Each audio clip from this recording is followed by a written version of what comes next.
The Township Committee meeting to order. Amy, will you lead us in a pledge, please? Pledge and salute. I pledge allegiance to the flag of the United States of America and to the republic for which it stands, one nation, under God, indivisible, with liberty and justice for all.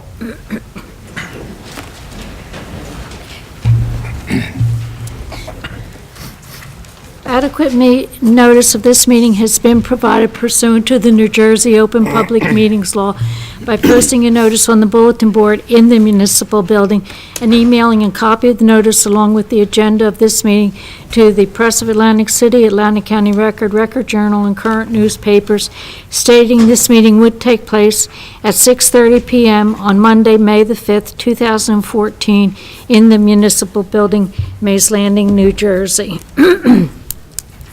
Mrs. Dix? Here. Oops.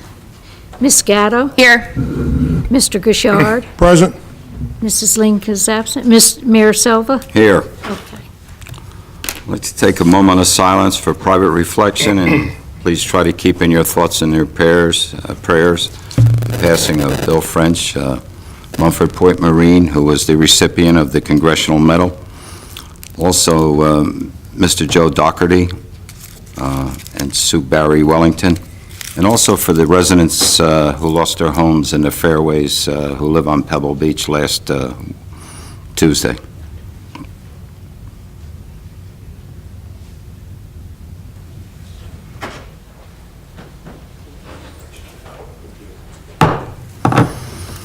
Okay, the first item on the agenda is the National Public Works Week proclamation.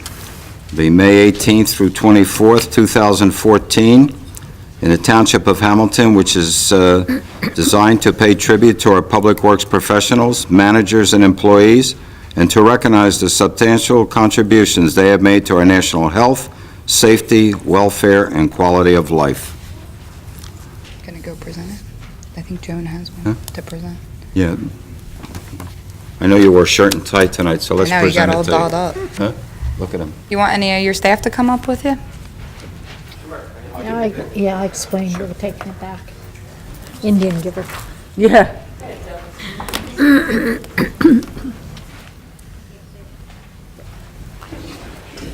was out there today with Public Works?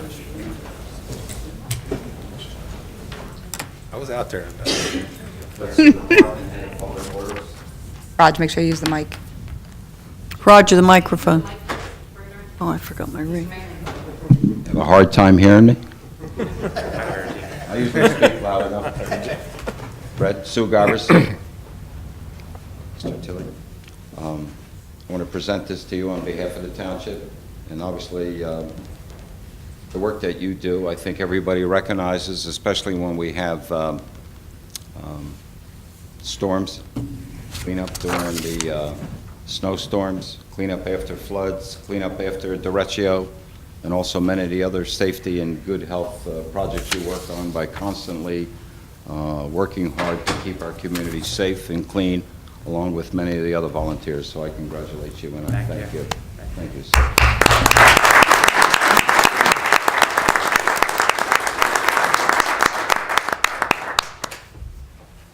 Thanks, Mayor. Thanks, Township Committee, for recognizing everything that we do and dedication that all the employees have. Thank you. Thank you, Brett.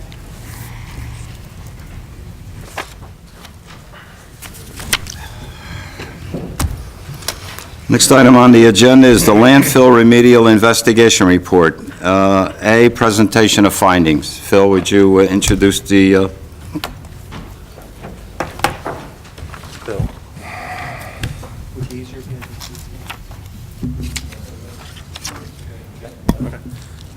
You can take the mic out of the stand if you want to hold it.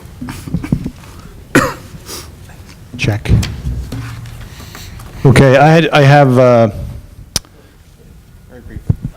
Mayor, members of the committee, and public. This is Jeff Day from Land Resource Solutions. They've been working 6+ years through 2 grants we received through the DEP to conduct a comprehensive groundwater and soils condition analysis of the landfill and the surrounding area. And tonight, just presenting their remedial investigation report findings which will then pave the way for a remedial action plan as far as addressing any concerns found. Thank you, Jeff. Thank you, Phil. I have a couple handouts here, which are just duplicates of what we have on the screen, so you could follow along. One here. We And can pass it down. one from, what's that? We can pass it down. Yeah, I'm just going to give you the whole. Thank you.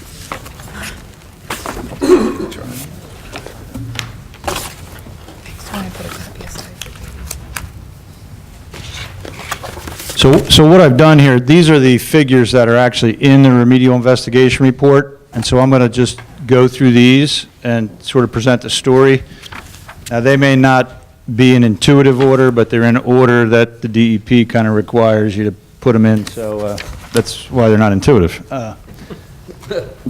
Okay, so this is the site location map, and I'll start out by, as Phil's saying, we've been working on this for quite some time. We completed a investigation of the soils and the waste in 2009, submitted that to the DEP, and then they decided, which was a good decision, that they wanted to do a more comprehensive groundwater evaluation, particularly given some of the history out here, and we submitted a supplemental grant for the work scope that they had proposed. That took about a year and a half to get approved, so that was one of the issues. And then we had some access issues and some pinelands issues, but anyway, here we are. And we anticipate that it's, with all this data in hand, we can hopefully move quickly through the completion of the remedial action plan and landfill closure plan, and then actually look forward to implementation. I'll talk a little bit about that at the end of the, if you like. Just for the public's benefit, can you just kind of situate them where the landfill is in the township? Yeah, I am not the expert here on Hamilton Township or Mays Landing, but here is the landfill. This is 19th Street, and this is Route 40. Right? Atlantic Avenue, I think, isn't that?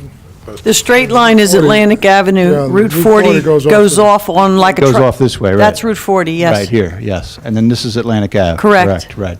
And that's Babcock Road that comes, where the site location rectangle is, that's Babcock Road. Right down here, yeah. Yes. And then this is the industrial park. So we're in the center of the industrial park. Okay? So that's kind of where we are. This is the landfill proper overlaid over top of a topographic map based on Churchill's work.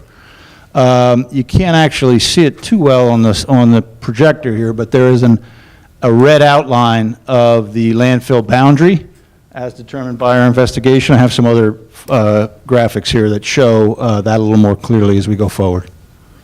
This is just the site location map, and the shaded area is wetlands. This magic line here is where you don't have wetlands. And this is kind of an area map, again, showing our AOCs. The DEP identifies environmental areas you need to look at as areas of concern. So everything is organized in that way, areas of concern.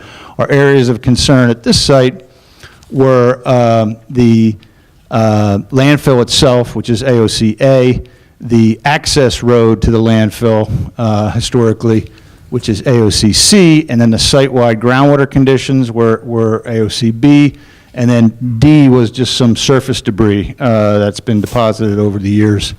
That isn't too much of a concern, but we needed to identify that, so it's kind of what you're looking at. This is another location with wetlands area, again, a requirement. No significant wetlands in the area of the site. There are some ordinary intermittent wetland areas on the property itself that we'll deal with those during the remedial action, but no major wetlands issues.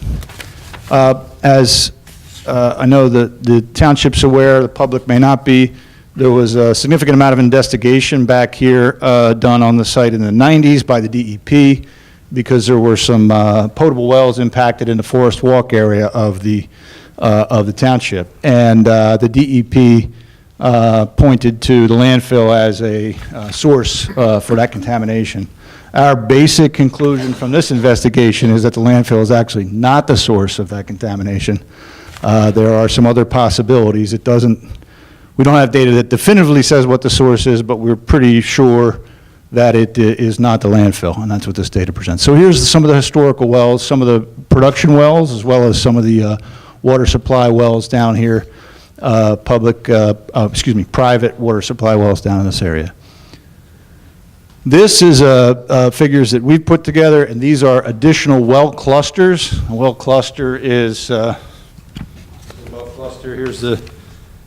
a shallower well, it's here. Here's a deeper well, it's screened here, and then this area is screened here. So you can see not only the first water that you impact, but then the next zone and zones below that. And that way you can get a vertical idea of what's going on in groundwater, not just at the surface. So these clusters are wells that are in the same area together and at different depths. The deeper wells are 100 feet plus below the ground. And that's in fact where a good number of the private supply wells are. The public wells, production wells are deeper than that. So we put these clusters in to give us a better picture. Just another groundwater gauging event, giving you the same information. Again, here's the landfill. Water is moving this way to the southwest.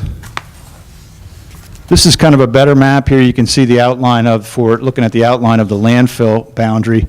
We investigated that by installing a series of borings and test pits so we could clearly identify where the edge of the trash was, if you will. And then we've sampled the soil above it. We've sampled in the trash, in the waste, and below the waste. And again, the interesting thing, difficult to see, but there are red, this is a soil gas, landfill gas investigation summary findings figure.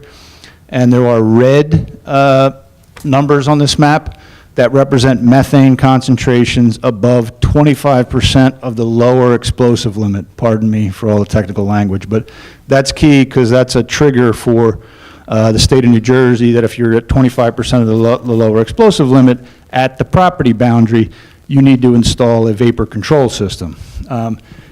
Again, it's difficult, a little bit difficult to see on this slide, but all of the red numbers are inside the boundary of the landfill. And then there are black numbers or numbers below that concentration before you get to the edge of the property. So even though there is some methane gas being produced in some areas of the landfill here, this is not a very active methane production landfill throughout the area where the waste is. That's because it's either already degraded or you've got some construction demolition debris that doesn't have a lot of organics in it and it doesn't really produce that kind of gas. So. Jeff, before you go to the next slide, each black dot, is that representing a soil boring or a test well? That is representing a boring. They were combination locations, which were borings, and then we also used them for gas. Converted to a well? No, it wasn't converted to a well. It was just a gas sampling point. Okay. So the gas sampling points are shallow. Some of them are... What are the square boxes, Jeff? The square boxes, that is a good question. I do not know what the square boxes are. Out parcels. No, those are within the active parcel. I think those are, I'm not sure what those are. Apologize for that. Jeff, just so we have an idea, we talking 17, 30 acres? How much is this? Oh, I apologize for that, yeah. The 39, isn't it? forgot. 39 acres sound right? I have my nice pointer here. This is the boundary of the landfill property, okay, or the lot right here, which is just under 40 acres. And then if we take this portion of it that's inside the red line, it's just about 17 plus acres that are landfill inside that lot. So those are the acreages that we're discussing. Thank you. If I may, just one more question. You mentioned that we shouldn't be concerned because all the red numbers are within the red circle, but there is one little 0.7 outside of the red line. Do we need to? Outside the red line, where are we? Up to the right, Up here? right there, yeah. Mhm. Yeah. Do we need to worry again, about that guy? we've got a couple out here that are not, so it's not even though we have some that are outside that, it's not a major concern. just wanted And to we know. will address there is gas being produced, and it'll be addressed as part of the remedial action. The good news is that There's not, you've got it bound, if you will, within the property, and it's not migrating off-site, and it's Great. not And Jet, this has most of the other landfills, this I has might been say. a continual testing process for the last 5 to 7 years? Well, it's been iterative. We haven't been testing gas over and over and over again. We've been going through various stages of investigation. So, we started with discussing with the township. I think we got our grant approvals in late '07 or '08, and initiated the activities. And I said the first phase in the RI report was submitted in '09. And so, Good. and then we went to the next phase, and then in 11, 12, and 13, we did the groundwater investigation work. Thank you. And you'll Jeff, see, Would you some more of that. clarify something for me? We've had, the MUA has been involved in this, is that correct? There's some wells, there's some wells that they have drilled to test the water in the area? The DEP drilled some wells. There are some production wells in the area that I believe are. MUA wells? The production well on 19th Street Yep. is up by the VOTEC, and that was done in 1976. It has Right. nothing to do with this. But- MUA has no involvement with this project. No, I understand that. No, Is the Rodney MU asked that. Is the MUA do they manage the production well? Correct. Yeah, so that's their only well that, Okay, so this work has been done by the DEP and by, the borings were done by your? this work's being done by the Township of Hamilton. Right. Right. Okay. And we worked as the consultant for the township, and to go to the DEP and get the grant monies to fund the investigation, and that's the process. So it's being done under the guidance of the DEP requirements or DEP regulations, whatever they are? Correct. Okay. Both solid waste and the site remediation program, both divisions of the DEP are involved in the project. The site remediation's involved because that's where we got the funding from. Okay, thank you. Sorry, I didn't quite get your question there, but anyway. This is a specific result, not too interesting, but 3 gas samples. These are screening meter samples, and then these are actual Suma canisters, stainless steel canisters that are out on site over time. They take in gas, it goes to the laboratory and gets analyzed for a full suite of parameters. And as you can see, there aren't that many things detected here, relatively speaking, for a landfill site. These are our test pit locations I was mentioning. These are the pits that are actually dug by the backhoe or track hoe machine. The others were borings that are drilled by a drill machine. And again, we have samples here that are pretty low numbers. This is the cover soil samples. Again, I mentioned we took samples of the top cover to see if to characterize the cover material, which generally speaking is fairly clean, and in most locations meets the definition of New Jersey clean fill. I got to figure out what those boxes are. It's driving me nuts. We use these same borings to characterize the thickness of the cover, of the waste, and then what depth was the base of the waste where you got into native soils. This is an old landfill, so it doesn't have a kind of liner underneath that you would be required to put in on a new landfill. Most all the old landfills are like this. So this is the thickness of the waste, and this information is something that we use to when we're looking at. And this is a better picture. Here's a cross section. The vertical thicknesses here are exaggerated, so it looks a little thicker than it actually is, but it gives you an idea relative to the cover and the native material, your waste thicknesses. And this will be used in more detail in the design for the closure. Here is soil sample results of the waste itself. It's not actually, you don't take the paper and stick it in a jar. You grab soil that's within the waste area and sample that, but it's in direct contact and in that waste area. And again, relatively clean for landfill samples. Here is the native soil underneath, and again, almost all of these are clean. I think we had 1 or 2 detections beneath the waste, and we'll talk a little bit more about that later. These are test points. This was our first groundwater sampling that we do. We typically will drive a temporary point through the waste, and right beneath the landfill or to the first water, we'll grab a sample while we're doing the soil borings, and that gives us it has a lot of sediment in it, so it's biased high, meaning that that the concentration is usually higher than what's represented by a clean groundwater sample, and we want that. It's kind of a worst-case condition that we look for as part of the process here. So this would be representative of what you hear about landfill leachate that's coming out of the landfill. This is just a picture showing you all the samples we took along the access road, and again, we did not find anything to speak of here other than some metals, which pretty much are all in background concentration levels native to the soil. I'm going to skip to it. Oh, no, okay. So here we are with a shot of the landfill again with the property boundaries. These are the temp points that we drove as part of the supplemental groundwater investigation. Before we went to those clusters I showed you earlier, which were actually done after this, we did a series of these, which were also kind of multi-depth or clustered, but they're grab samples. They're not permanent wells that are installed. And we did this to assess some of the data that I'll show you here coming forward, and also to make sure when we were putting these well clusters in, which are very expensive to put in, we put them in a good location. And this was this work scope was developed with the DEP, and as they requested, and we did that work there. This is again a little bit out of order, but I'll refer back to this. This is a map depicting the concentrations of iron detected in groundwater, and it's interesting here because there is a plume, if you will, or coming from our cluster 12, and we found some contaminants, and it's mapped this way for a purpose in the report. We found some contaminants in the well cluster 12 that weren't found anywhere else, and to us that was interesting, and we analyzed the data a little bit further, and in looking at these iron concentration.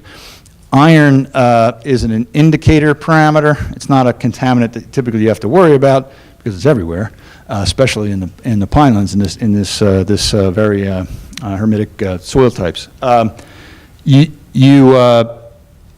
It can be an indicator of when ferrous iron or dissolved iron precipitates out of groundwater as ferric iron, and when you look at the comparison of the two, it gives you kind of a fingerprint of what's going on in the groundwater. So, kind of a simple explanation. I'll get back to this later. This is important because we're actually tomorrow, before we submit our report tomorrow, if once we get your okay to sign the forms, we're actually going to call in that this contamination is from an off-site source, okay, as yet undefined, but it's clear to us by the data that it's not coming from the landfill, and our obligation, or my obligation as the LSRP, Is to report it. yours is to report it. So it's just a call to the hotline, an incident number goes in, and it gets followed up on by the DEP. So that's good because it takes this off of the township's plate, and it's also a requirement. Is that top of the plume right there, isn't that right behind the Atlantic County Jail?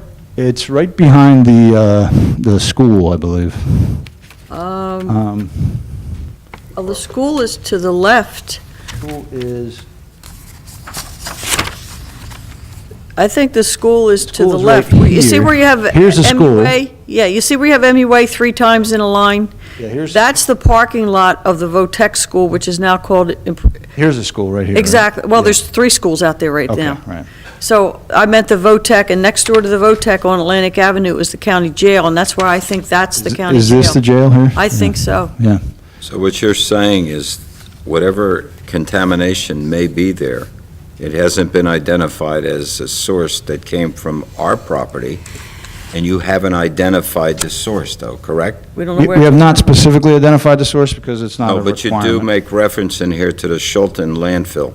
Well, the Schulten landfill is a potential upgrading source. I don't believe it's the source of this contamination, but some of the other contaminants historically identified out here are potentially coming from Schulten. And in fact, there's some upgradient concentrations that the DEP detected that are far higher than anything that's been detected in our investigation or even their investigation of the landfill, some of the chlorinated compounds. And it's clear to us that those contaminants right down gradient of Schulten's and before you get to us are... I've noticed over the last couple of weeks, there's been more drilling along Babcock to the side of, let's say, Mays Landing Village in the woods Yep. there, and even some other sites on this side of the highway. Right. Yeah, they would have this same obligation to complete their work by Okay. Wednesday as well, so that's probably what that activity is. And we've had some minor discussion with them, so that's what this is. This, I don't think this is Schulten's. I mentioned the school because I thought these contaminants are more automotive-related, it seemed. So we were, so again, not exactly sure what the source is, but.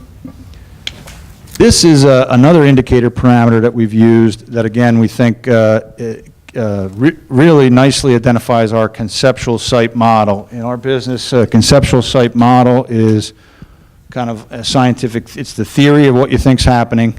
You go out and investigate on that theory, and as you get the data, you either confirm or you have data that conflicts it, and then you have to modify your model or your understanding of the situation.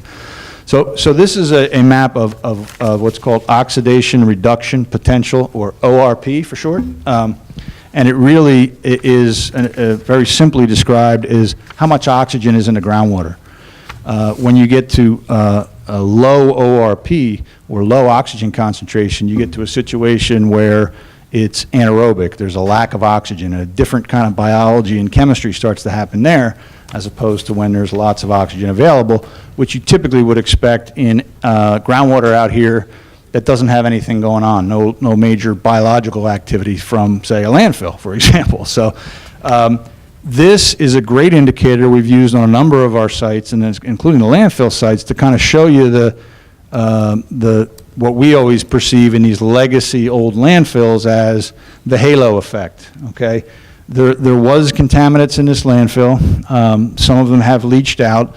Most of them in these old landfills actually get degraded before they leach too far, and they get degraded to the point where you can't recognize them as their bad compounds, say a benzene or what have you, or their concentrations are greatly reduced.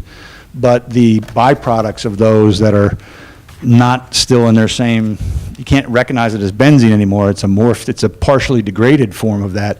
But it creates this oxidative condition, or this reducing condition, and there's lots of biological activity in this area. And it gets to the point at the end where there's not enough loading coming in, and you've got clean groundwater coming through, obviously, and it reaches equilibrium, where it's not migrating anymore. The amount of contamination that's coming out of your landfill is able to be degraded naturally by the groundwater and the subsurface conditions. So this shows you the halo, and if in fact the landfill was contaminating, far below, you'd expect this to go further out. So this is a diagram. Here is a three-dimensional picture of it using some of those three-dimensional those cluster samples I talked about, and you can see this is, again, the vertical is exaggerated, so it's not quite this tall, or the ground doesn't undulate this much.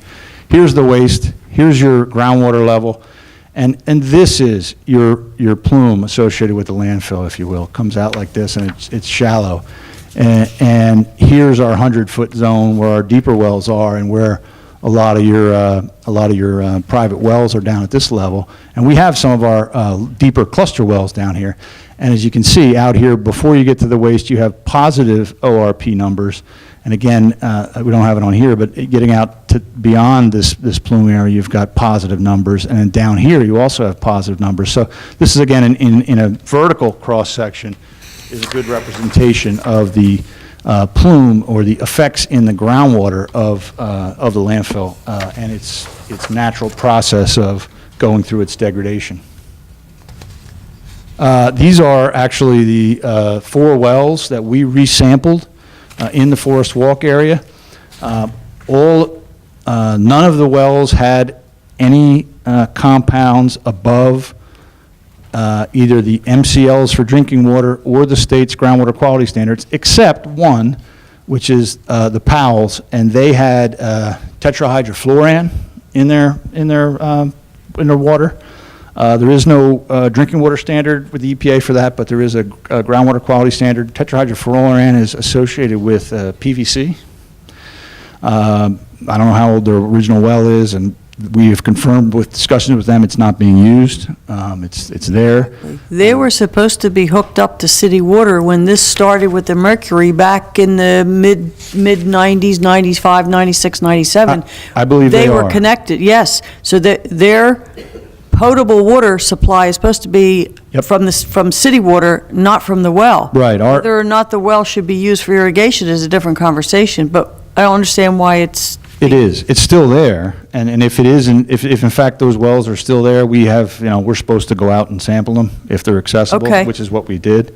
In addition to these other three, we submitted 10 or 12 letters for access, and we only received these 4. We've had that discussion. You talked with me in our smart growth meeting. Bob was there last July, I believe, and you gave me the addresses, and as soon as I looked at them, I knew who was on city water and who was clearly on well water, just Right. by looking at the addresses. Right.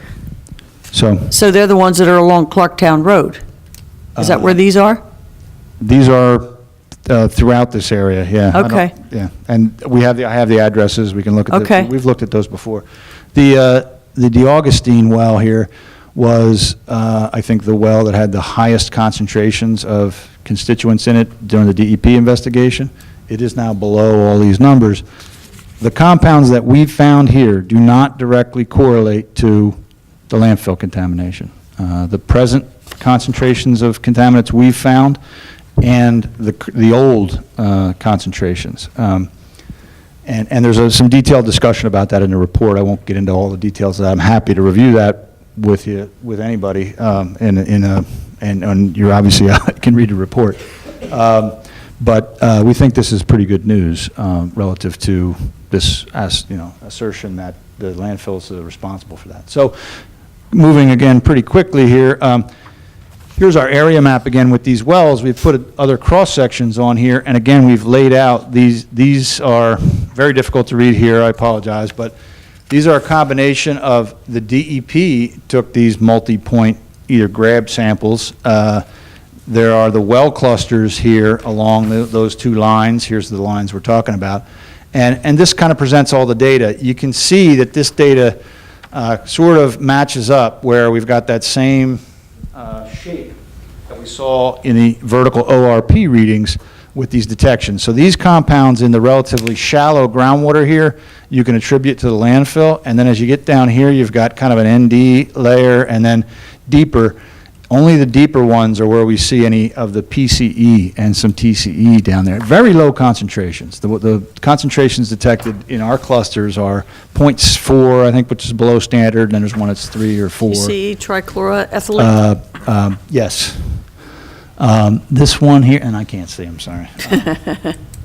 There's both PCE and TCE in there, in these deep wells. Only TCE, DEP reported only TCE in the Forest Walk wells. It doesn't match up. Okay.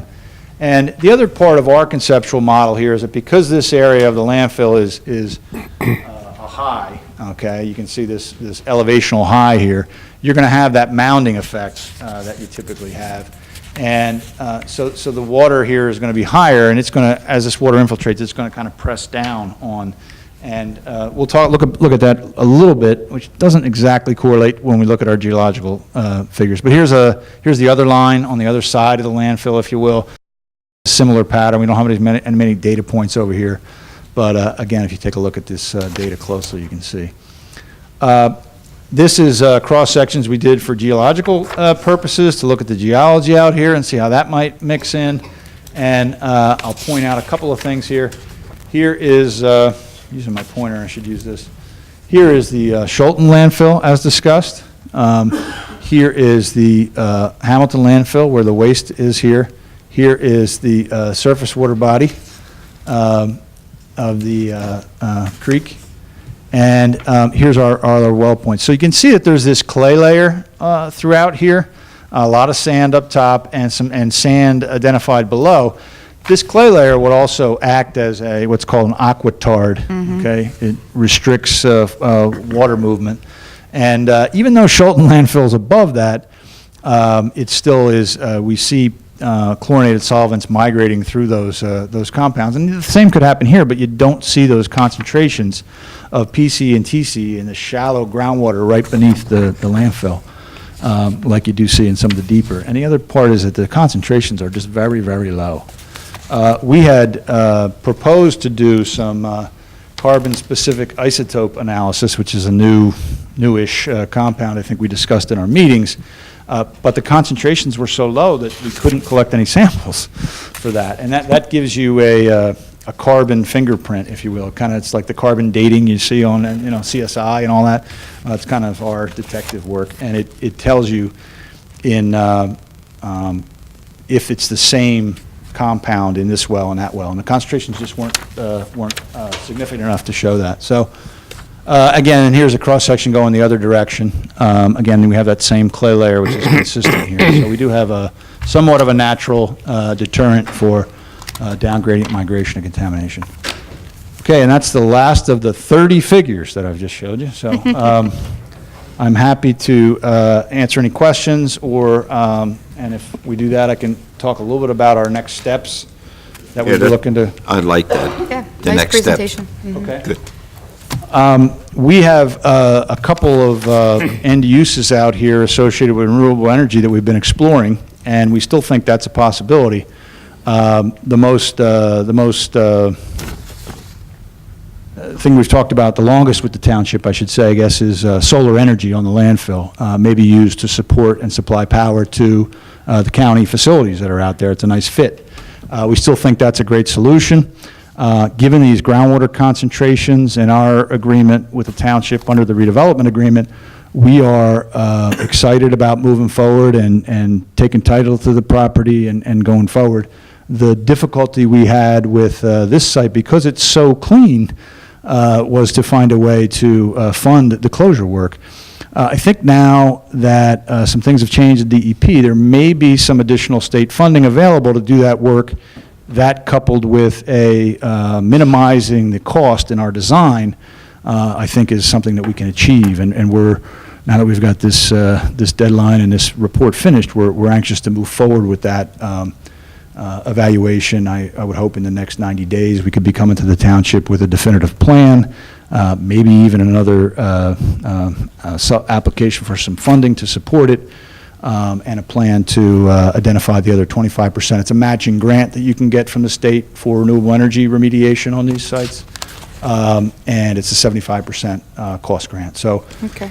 we've got to go through some of the preliminary design work beyond what we've done already and do some of the pro forma, look at what the costs are, and see if we can make that work. And we've done some of that initially. We're excited about it, and we think it's going to be viable. And we've got MOU with Panasonic, as we've discussed with the town, who wants to become a big player in solar energy in New Jersey. They've recently moved their North American headquarters to Newark, a new facility and ribbon cutting and shiny new televisions and all kinds of new stuff. So, and we're working with them on a couple other sites that we're in this same stage, a little bit behind or a little bit ahead of this process to use renewable energy there. We also have a couple other interested parties that are, we think would be good tenants out here. Jeff, once you make your submission to the DP, do you have to include in that how you plan to close the landfill, or will they come back and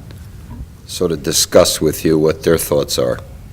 Well, they're so busy now, they're not discussing anything with anybody. But anyway, that's a different Okay. topic. But this submission is simply the RI data that gives you the data. The next submittal to them would be a combination remedial action work plan and landfill closure plan. And we would prepare that and submit that to them. That would then initiate either a conversation or a letter saying, yeah, here you go.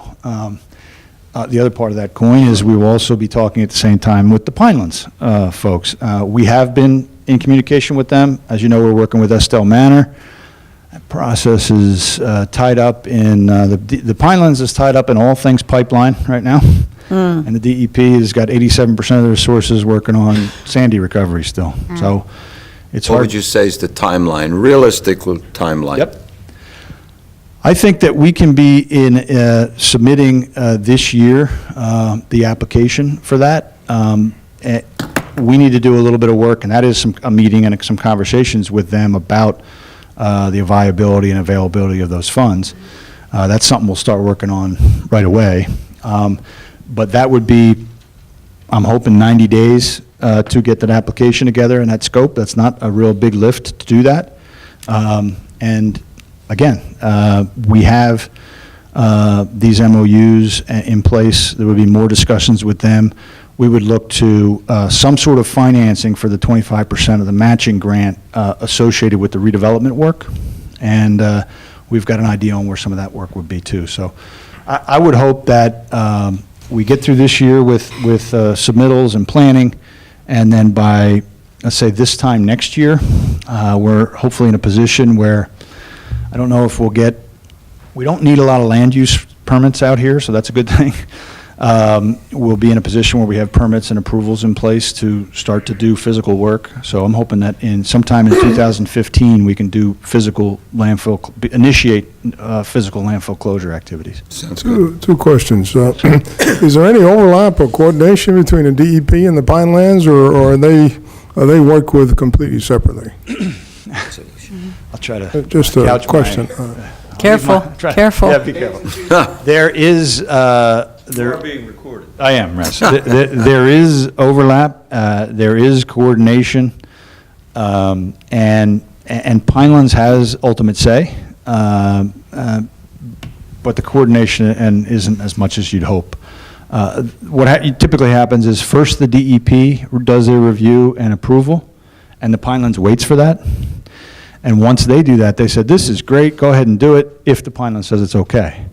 So the key for us has been to work with the Pinelands and get them up to speed so they know what's included, what the data is, what the risks are, and when the DEP issues their approvals and/or permits, the Pinelands is ready to go. But there still is a lag there, so it's you can never really count on either agency to respond in your time frame that you'd like, but.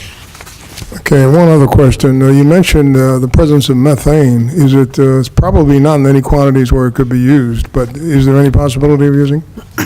No, we'll look at that again closely when you do, it's part of what we would look at in the design of the remedial action for any landfill closure, but most landfills of this type, these legacy landfills, are, the technical term we like to use is cooked out. They've already produced their methane, their waste is already degraded to the point where it's not really commercially viable. Even if you're, I don't know if you go up my neck of the woods up in Burlington County there, Mount Holly and Lumberton, the big landfill up there. Yep. They spent a lot of money putting that facility, and it ran for 9 months, and they ran out of juice, Really? So, yeah. Most of these landfills, unless you have waste coming in still, there's just, it gets to the point pretty quickly where there's not enough gas to, by the time you get it permitted and everything else, it's reached that point. A bit of a generalization, but it's typically difficult. So now you need a resolution from us to submit this, correct? Yes. Yes, we do. I'll make a motion for a resolution authorizing Land Resource Solutions to submit the landfill remedial investigation report and required supporting forms and documents to NJDEP. Second? The motion is second. Are there any other questions or comments to the resolution and the motion? Mrs. Anderson, can we have a roll call, please? Mrs. Dix? Yes. Ms. Scatto? Yes. Mr. Grichard? Yes. And Mayor Silva? Yes. All yes and carried. Jeff, before you go, Not do gonna you turn it feel there's any need, I think we talked at the last meeting here, whether we need to get together with Mr. Sandman and Industrial Commission people and have a meeting, a subcommittee-type meeting under smart growth? And if you do, then please, let's have it set up. Okay, we would be happy to do that, and. If it's necessary, we need to do it because of Okay. the involvement with the Industrial Commission. Sure. This is in the middle of their property. If it's necessary in the next couple of weeks, whatever. just- Michael, we'll set it up if it's Councilman, before we necessary. address that, the one thing I need to, we do need somebody, I don't know if it's the mayor or Mr. Jacobs, to sign the forms. That's part of I assume that's part of that It's the mayor. resolution, right? The mayor? Okay. Thank you, Bob. So we'll set it up if there's a meeting necessary, okay? All right. Thank you. Right, but to answer the question on the Industrial Commission, the property is in the Industrial Commission, and the outside boundary slightly touches 3 separate lots. Yes. That are potentially marketable. Now, you're not going to make the May meeting, but I would suggest that we make the presentation at the Industrial Commission sometime soon. Okay. Okay. June, perhaps? Yeah, those 3 lots are impacted. They, in fact, have trash on them. And we've had discussions on how that would be handled, and because at least one of them's privately owned, right? The Correct. Avalon Correct. limo. The other 2 are owned by the Industrial Commission. Correct. That's my So there understanding. may be a land swap, there may be access, there's all kinds of things, but certainly they should be in a loop. Sure. That's what we need to work out. And may I have your permission to submit this to Mr. Craig? Absolutely, yeah, sure. This is, as of Wednesday at the latest, this will be part of the public record, this whole thing here. Great. Well, it goes to show you how much work gets put into this and how long it takes to close Yeah. a landfill that wasn't as bad as some of the other ones in the county. Yeah, well, there was some mixed messages coming about this one, so Okay. that's good. Thank you Well, for we your thank you. diligence. Thank you. Thank you.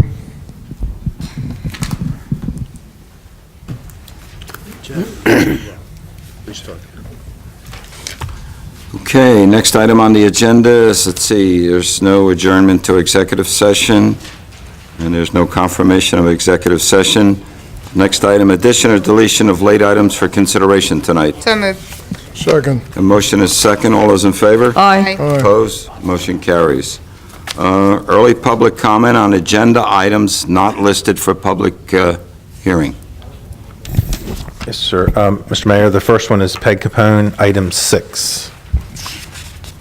Item 6. Excuse me, I meant item 5. Which one do you mean? I didn't have my paper. I wrote down 6. I meant 5. Is that all right? Item 5. Yes. I was just curious, what will be the tax increase that you're proposing in this budget? Good, Mike. The rate itself will go up 3 cents.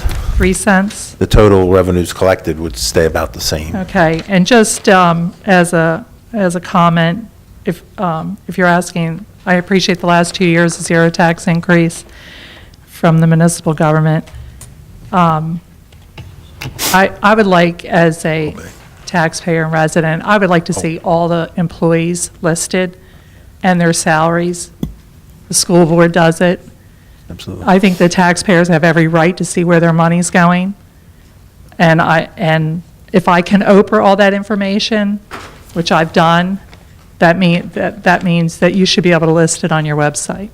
So, thank you. I think most of it's on there. It is, it is listed. No, it's not. I think most of it is. It is. 2010 figures. Yeah. You have, you give a range. You do not list the specific person and their wage and the health care costs. That's not listed. And I went back again. Okay, So you're- we're 2014. I don't want to debate it. I know it's not there. I'm suggesting that you should put it down. Are you suggesting Thank you we for your should mirror? comments. Should we mirror the way the school board patterned Absolutely. it after what you have? Absolutely. Job title, education, salary, and Now, health. I don't think we have education. I You- think we have. you the- do, Peggy. I'm certain we have the employee's The name. job title. Yes, you're correct about that. I don't think their education's up there. And the salary and the cost of that employee's health care. Thank you. Thanks, Peggy. Peg. Okay. It's early. Anyone else? Yes, Michael Colazzo, 6A.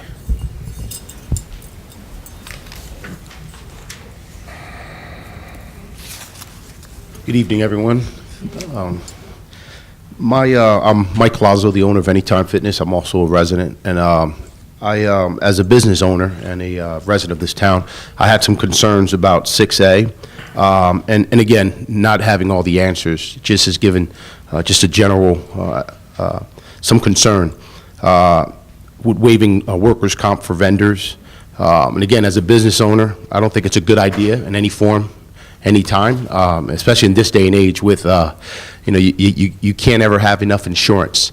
And I think that would expose us as a township, and I know that, budgets are obviously pushed to limits, and I think it's important for us to take precaution to protect ourselves from, and it'll make us vulnerable. So I think it's very important for us to ensure that we're covered in that aspect. I think it's very important. Again, I don't claim to have all the answers, but as a business owner, I do everything that I have to do to protect my business and my assets and everything that I've worked for. And I think as a township, I think it's important that we think ahead. You never know what lies around the corner. So nothing crazy, so thank you. Thanks for your Mike. comments. And thank you all for all your hard work. I know it's not easy running this thing. I know I struggle running my business. I can't imagine what it takes to run a township. So thank you all for your work. Thank you. That's all, Mr. Mayor. Okay. Next item on the agenda is item 5, 2014 municipal budget. There's a public hearing on the budget amendment, which was introduced at the last meeting. Michael, would you just, it's public comment. Yeah, I think it's just important to note, Mr. Mayor, that we actually already accepted the budget in its entirety, and at a subsequent meeting, we received a pension refund. So we made a budget amendment to kind of reallocate some of those refunded funds, and this would be the public hearing and adoption of that amendment.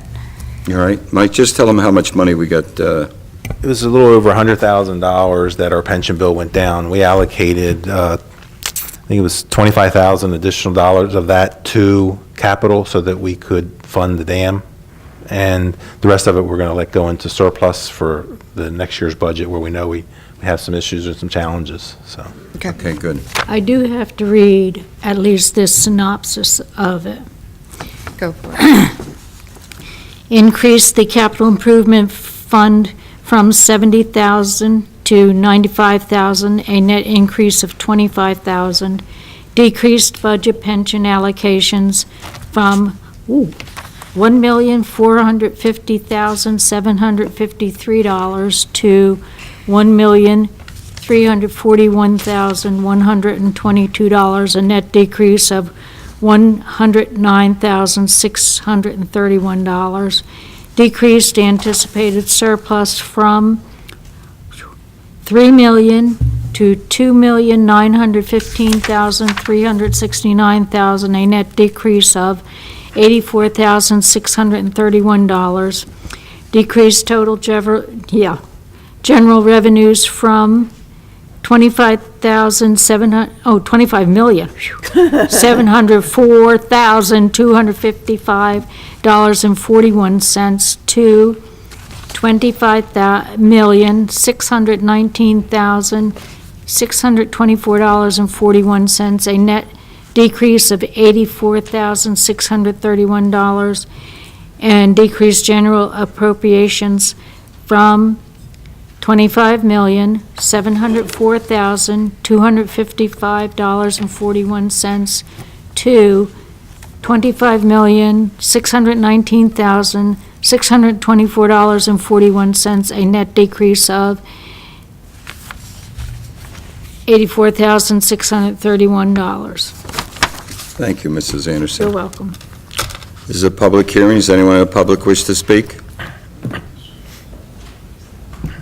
Mike, what caused the pension refund? Jim, would you identify yourself, please? Jim Kerrigan.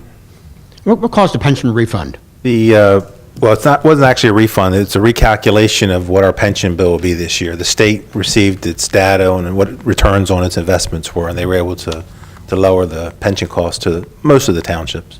Okay. And our piece of that was a little over $100,000 less. Because employees pay 5.5% this year.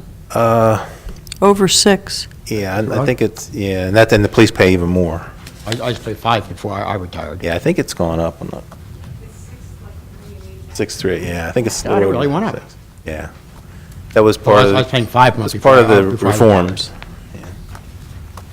Yeah, because I retired from the state in November of '05, so it's 8.5 years now. So. Nice. Jim, thank you very much. Okay. Thanks for your comments. Richard?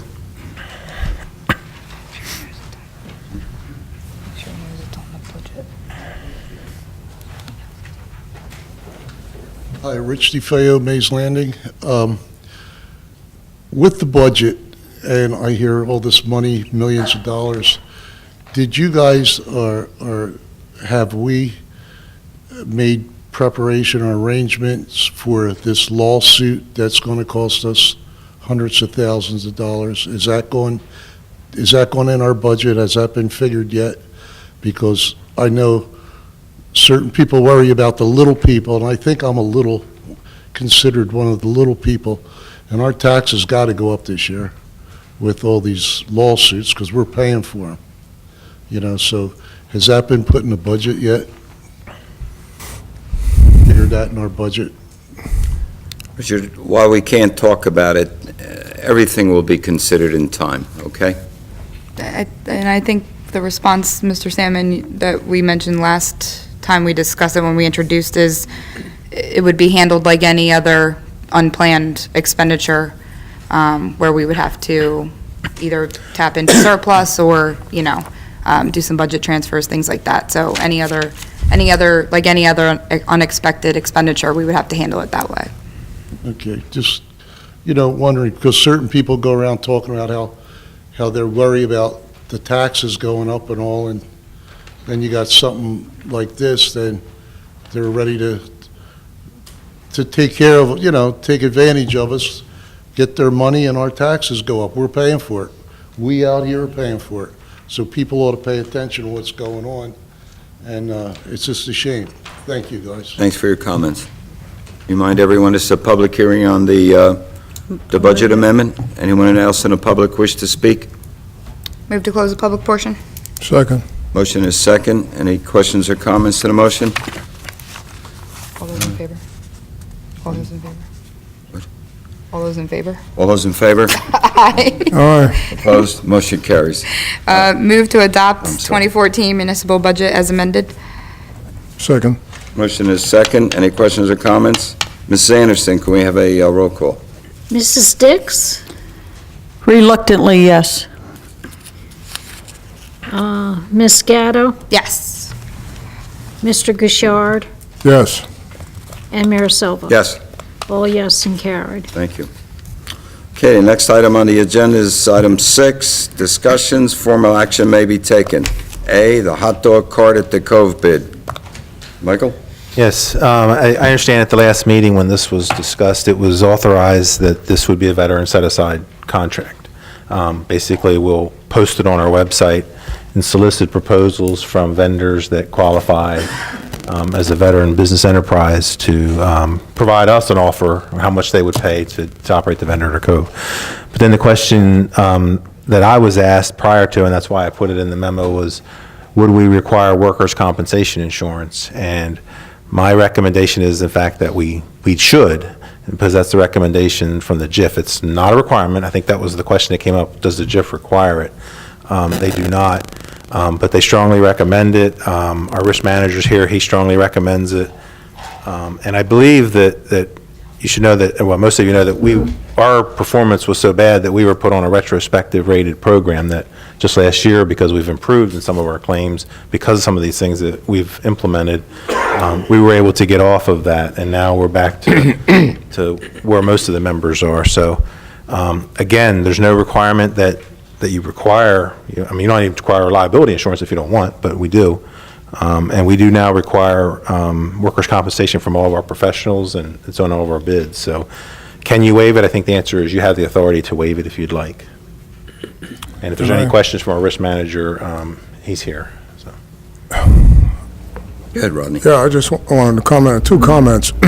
One, and it's the same comment I made at the last meeting, we're advertising this, and then we're going to evaluate how much vendors are willing to pay us to provide that service, and considering the relatively very small amount of money or potential involved in this, it seems to me that we ought to be evaluating the services they will provide rather than the amount of money they would pay us. With the amount of money they would pay us, I would think it's conceivable for somebody to come in and say they'll give us $100 and someone else to say they give us 10, and the person offering the 100 would win, even though the service they provided was substantially less. So it seems to me this is not an appropriate bid for payment. We shouldn't be looking at payment to the township, number one. Number two, I think we estimated very, very low profits, money on this venture, and the cost of the insurance could very well exceed any possible returns on this. I think we could end up with no vendors at all. And quite frankly, I think the risk is low enough that I would go ahead without the conversation, particularly if it's a single owner vendor. And at least previously it was, and if that's the case again, then I would vote to waive the insurance requirement. If I could respond to the first part of that, we don't have any choice but to put this out as a vendor where they pay us. That's the way the law requires it. In other words, we may not get offered any money. Somebody may even offer to charge us for it, but you have to put it out to the best responsive bidder. And if one vendor offers us something that the other doesn't, really, that's a matter of what we put in our specifications. We should put the minimum requirements in our specification. We want hot dogs, we want hamburgers, we want sauerkraut, we want sodas. And if someone offers more than that, then that could be at their own peril. It's like a bid. But as long as someone meets the minimum requirements of what we put in the spec as what we want to be provided, as long as they meet that and they're the lowest responsive bidder, we would have to award it to them. But I don't look, I agree with you, I don't look to make any money at all. I mean, I can't imagine anybody would pay anything, but we have to do it that way. Well, let me understand then. If we have two people that are qualified bidders and one offers $10 and the other offers nothing, does that mean we're required to give it to the one that offered $10? If they met the minimum requirements for the Yes, let's say they services we did. want, absolutely. Yeah. I'm not sure that makes sense. Were you going to say? Yeah, I think there's at least three people sitting out there who, and John and Anna, I don't mean you with the military, there's at least three people out there who know that if you don't learn from history, you're doomed to repeat it. And the history in this town is we went out to bid for a hot dog cart in the time that I have lived in my home across from the Cove, because they used to park it on the concrete pad, and it had a yellow umbrella, and I can't think of the name of the individual. It was a bid job, anybody could bid on it, and it did not work because in our calendar now, we're looking at about 50 days at the most that the Cove would be open, and if it rains, it's a lost day because there are no patrons, there's no one there to buy anything. So if we spend money, and these advertisements are expensive, if we are going to advertise for bids for a hot dog cart, I really don't think it's going to go anywhere. I think that we need to look at it from a completely different angle, and that angle is that in New Jersey, if you're a veteran, you're allowed to have a hot dog cart. And if we have a veteran with a hot dog cart who asks to be placed at the Cove, I don't see how this, to me, in my mind, when this came up as a veteran set-aside, I couldn't see it at all, because it's not something that the general public can go take away from the veteran. The veteran can go there, it should stay in that mode. If we're going to advertise for bids, it's really opening it up to a lot of other people. To say veteran, the veteran already has it. I just think we're in the wrong direction on that. That takes us back to the other angle of the workers' comp. I think we went through this last year. The veteran is a sole proprietor. He's the only person that's working there. No one else can work there. That was made perfectly clear. There was a hold harmless document. And the price that we're really looking at is the potential that we will not have a hot dog cart at all at the Cove, which we've had for so many years, nothing, not even, you can't even at this point buy a bottle of water at the Cove. So the convenience to the families that go there, that they can buy a bag of chips, they can buy a bottle of water, a soda, and a hot dog, or any combination thereof. It's a convenience to our guests that we are serving at the Cove, and that's the reason I think we should continue it without the workers' comp, as long as it's sole proprietor, just the veteran. The second thing is, I see no reason why this should be a veteran set-aside, because we're not taking it away from the general population. Thank you. Can I respond to just a couple points? Please. We're not going to be advertising this for bids. As I said, it's below the quote threshold. So we'll be putting it on our website, which there's no cost to other than staff time drafting the notice. So we're not advertising, because I couldn't agree more that it would be a lost venture.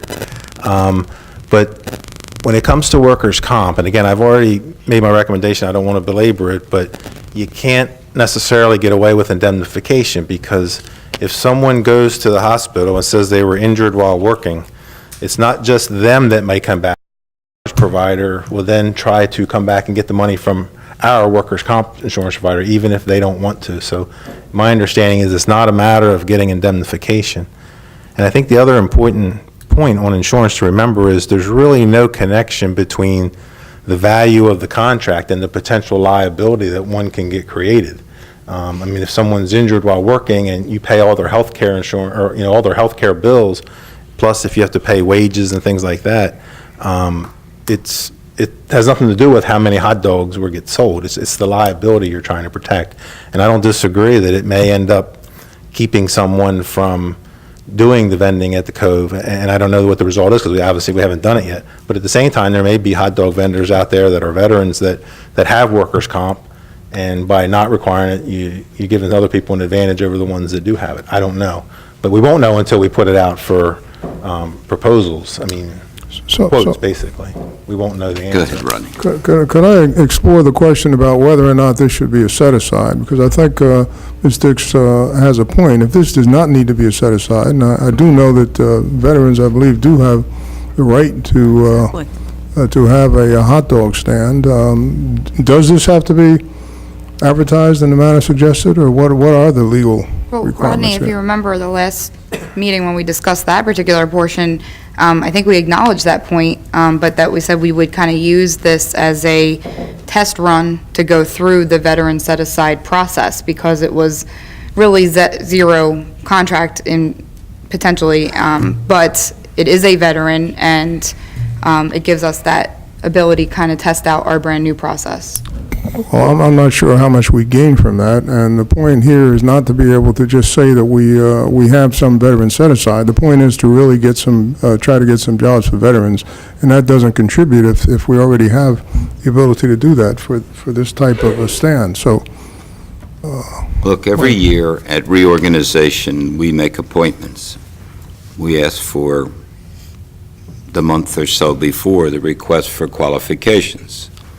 And one of the appointments that we make, and we've gotten numbers in as high as $30,000 for a risk manager, we appoint a risk manager. So we spend at least $19,000 or $20,000 a year to have a professional look over all the insurance requirements and the needs, and give us the direction that would protect us and help us do good risk management. Now, if you don't mind, would you please step up? This is our risk manager. The question I would ask you, because they did ask good questions, and I think their comments are well pointed. Is there anything that you know of, because of the consideration that is given veterans, that there's any exemptions whatsoever with regard to anything along these lines? None that I'm familiar with. Identify yourself for the record. Dennis Brown, Risk Management Consultant, Glen Insurance, and Risk Management Consultant for Hamilton Township. Denny, do you know any hot dog carts in Atlantic City? Do you know any of those operators? Yes. I don't know that I know them, but I mean, we've had to quote their insurances. So those hot dog carts that are individually owned by a veteran, are they carrying workers' comp? The ones that we don't write any now, but when we quoted, one of the requirements from the city is workers' comp, yes. Okay, but the city is open 365 days a year, not only 50, so carrying workers' comp in that form would be really a lot different than a 50-day business. And I'm saying 50 optimistically. Well, that's at that location, though. yeah, Location, it could move it. That individual could move it to other locations. Are any of the hot dog vendors that you just referenced in Atlantic City on a publicly owned property? Sidewalk. Yes. I mean, Yeah. a Let me government explain piece of property, because that's the tangle here. Right. But let me explain the payroll process with workers' comp. In New Jersey, if you're a sole proprietor or a member of an LLC, the rating base, the payroll that's required by the state of New Jersey is $30,680. So whether you take $1 out of the business or whether you take $25,000, your premium is going to be based on 30,000. that amount. And that's where the problem is for the small vendors, because of the fact that they're really being tremendously overcharged. But that's the state ruling. And the other problem is that workers' compensation as an insurance take preference over every form of insurance. So what the mayor was referring to, and with health insurance and things of that nature, a lot of times what happens, there's a pushback from the carriers who pay medical bills, but they see it should have been a workers' comp claim, and they go to get their money back.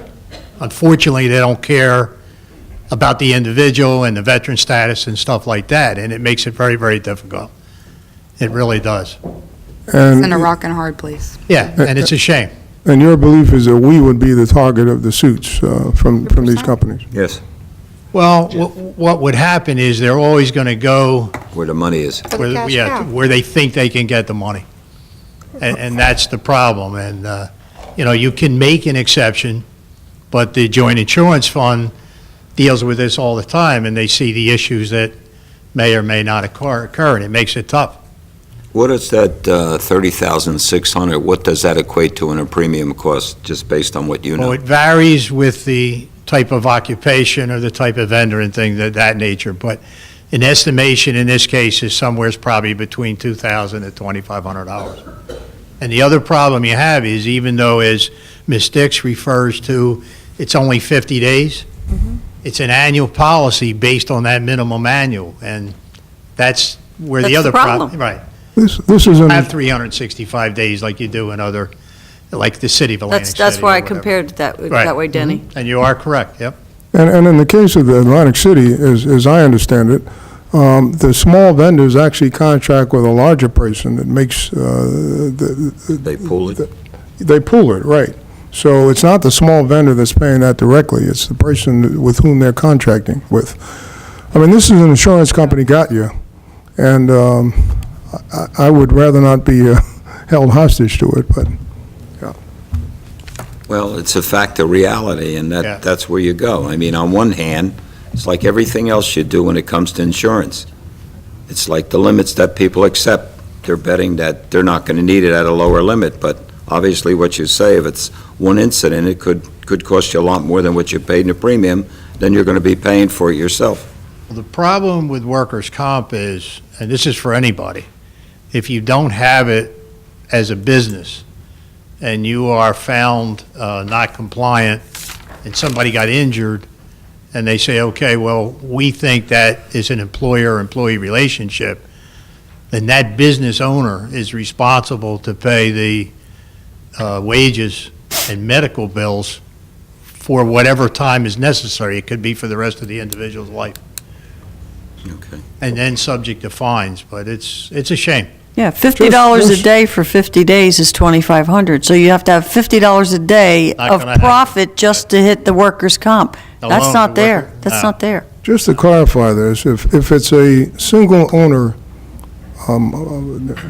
Single person. So- Sole single proprietor. person, sole proprietor, and that's the only person working on this, then that wouldn't apply, would it? Is that not true? No, it's not true, because a sole proprietor, when the law changed in New Jersey approximately 14 years ago, a sole proprietor is eligible to buy workers' comp for themselves. If they so choose, the state allows them to waive off if they want. If they have an employee, then they're required by the state to. Understand, if they waive off, though, then we have no obligation for anything that might happen when they made the decision to waive off. Is that not true? We take the risk. You take the risk, because if that person can test it to the New Jersey Compensation Rating and Inspection Bureau and wins, and they rule he or she is an employee, then you're subject to have to pay the fines and pay the loss of wage and medical bills again. That's if they rule that they're an employee of the township, is what you're saying. Is that not correct? They rule, yeah, if it's an employer-employee relationship, that's correct. If they perceive it to be an employee. Right, if they perceive it, if you're instructing them where to be, whatever, but it's a huge chance and from the insurance aspect, Thank you. unfortunately. Any other comments? I know it's a difficult situation. Extremely difficult. Yeah, I mean, honestly, and I guess from layman's viewpoint, being a veteran, you know, to me, if you're going to make an exception all the way around. But, I mean, it's not out there right now, I guess, from, you know, the way you people are discussing it, but to me, that's the way it should be, because I think, you know, they deserve to be able to do that, but, you know, the rules are what they are. I hear you. Thank you very much. All right. Appreciate you. Thanks, Denny. Thank you. Thank you. Thanks for being here also. Looks like Bob wants to say something. Looks like Bob Bob? wants to say something. I was going to ask a question. Do you know the circumstances of the men and women that sell ice cream on the beach in the Wildwoods? Well, it's you know, the type of vendors that they are doesn't change the insurance. But only veterans can do that. Right, on a lot of the beaches, correct. And are they employees of a bigger group, or are they sole proprietors? Do they have workers' comp? Well, you know, I guess you'd have to check with the cities in some ways, but I think that the recommendations from the insurance aspect of it are, again, it's up to the entity if you want to waive it.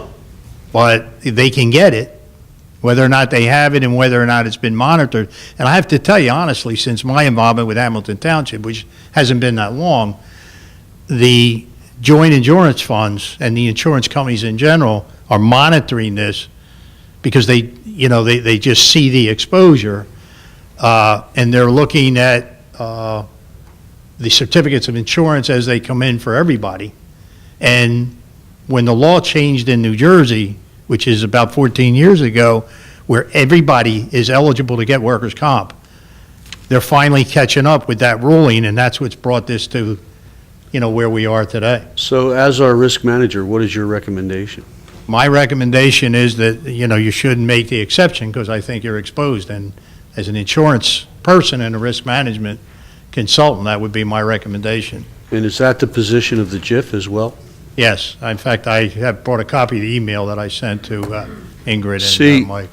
I'm struggling myself because I want a kid to be able to eat a hot dog at the Cove. I want a veteran to be able to make a buck. And it just makes for a wonderful small-town beach like we have. But I'm a plaintiff's personal injury trial lawyer, and that's what I do mostly when I'm not representing the township.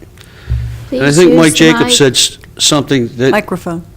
I think Mike Jacobs said something that's being missed here, and that is, you know, the amount of days and the amount of money that this person can make and work has no bearing on the possible consequence of a loss. The size of the loss could be very, very large. Right. And I'm struggling. I wanted to get up here and say, Rodney, I agree with you. I think we should waive it, even though it's not my place to say that. In my heart, that's how I felt. But I've seen workers' comp claims last a lifetime. Yep. And I'm not a workers' compensation attorney, and I'm not qualified to sit here and tell you what the risks are and what they aren't. But you've hired somebody to do that. You're part of the Atlantic County Joint Insurance Fund. They're telling you not to do it. I would be a fool to not agree with them. Because I see what happens in courtrooms. I tried a case last week in Camden County. I can tell you, I see what happens. And I could foresee an issue. I don't want to believe that the vendor would be an employee-employer relationship. I can see issues there. I could argue that both ways. Right. And the very fact that I can argue it both ways tells me that some other lawyer out there that's smarter than me might beat me on the issue. Point well taken. Thank you.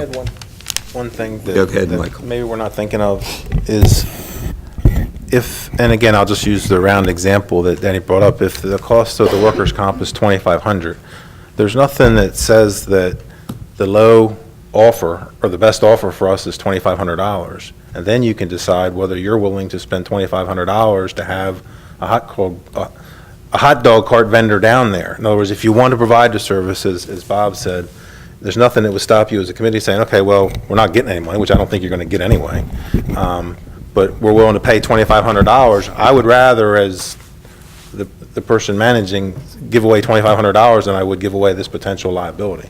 I just don't. So you're saying we would pay the premium? Well, I'm saying you have that choice. Once the bid comes in, you could say it's worth it to us to pay 25, not the premium, to pay him. He has to get the premium, because it would be required.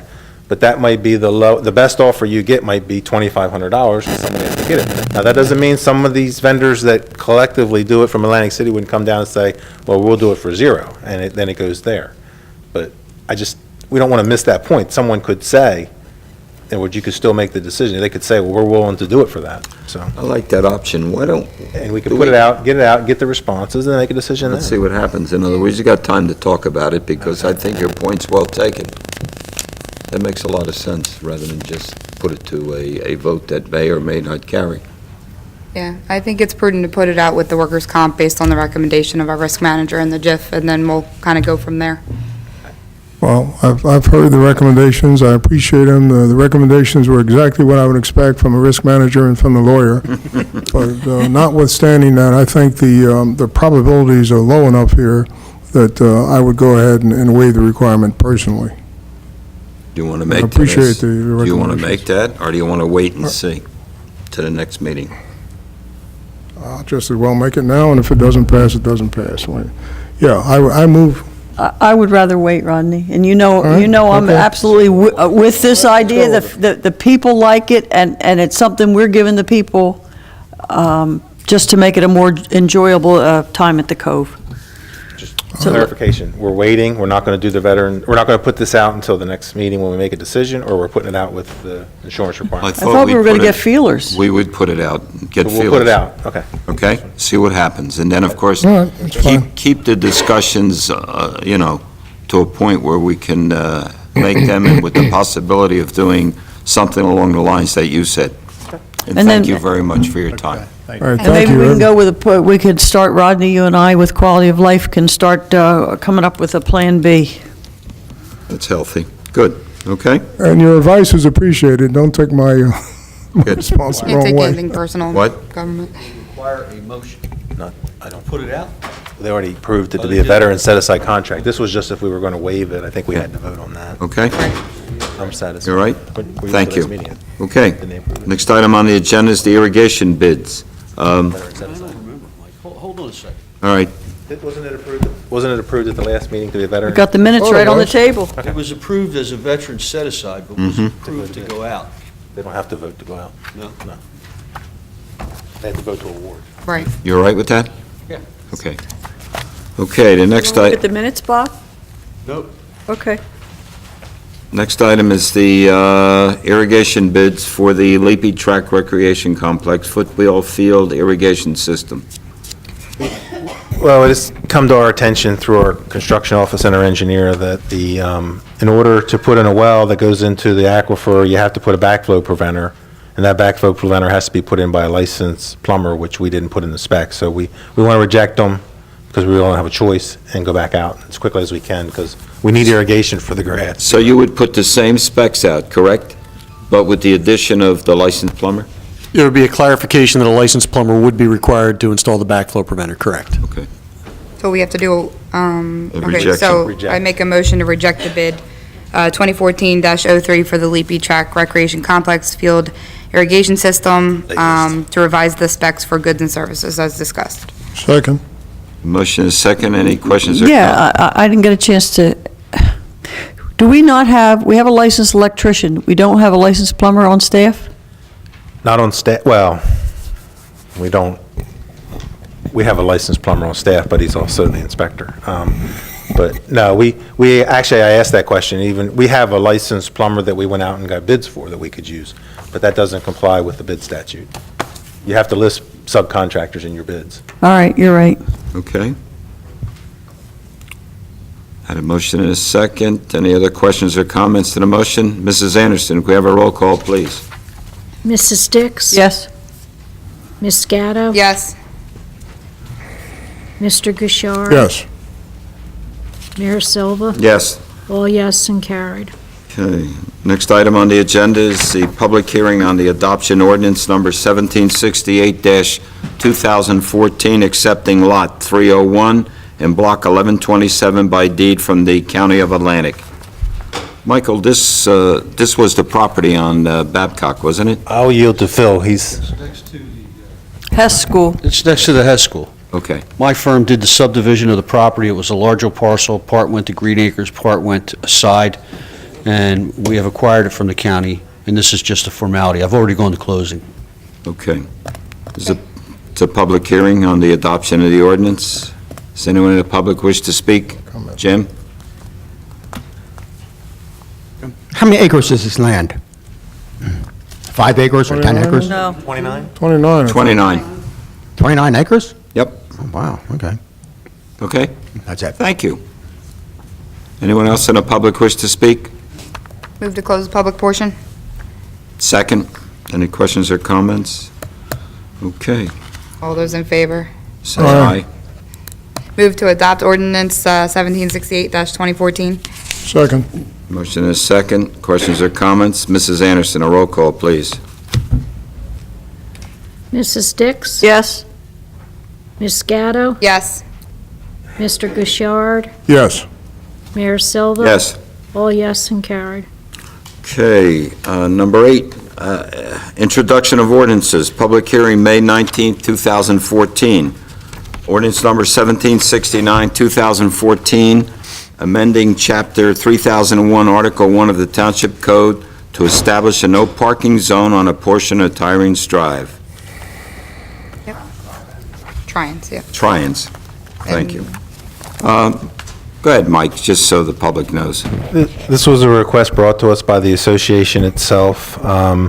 Emergency responding vehicles have a difficult time making this turn when there's parking even on one side. Right now, you can have it on both. So at their request, we're doing this. This has been recommended by the police department, and it's recommended by the association itself. Okay. Move Thank to you. introduce. Have a motion, do we have a second? Second. This motion is second. Any questions or comments? If we have a roll call, Mrs. Anderson, please. Mrs. Dix? Yes. Ms. Gatto? Yes. Mr. Gouchard? Yes. Mayor Silva? Yes. All yes and carried. Good, thank you.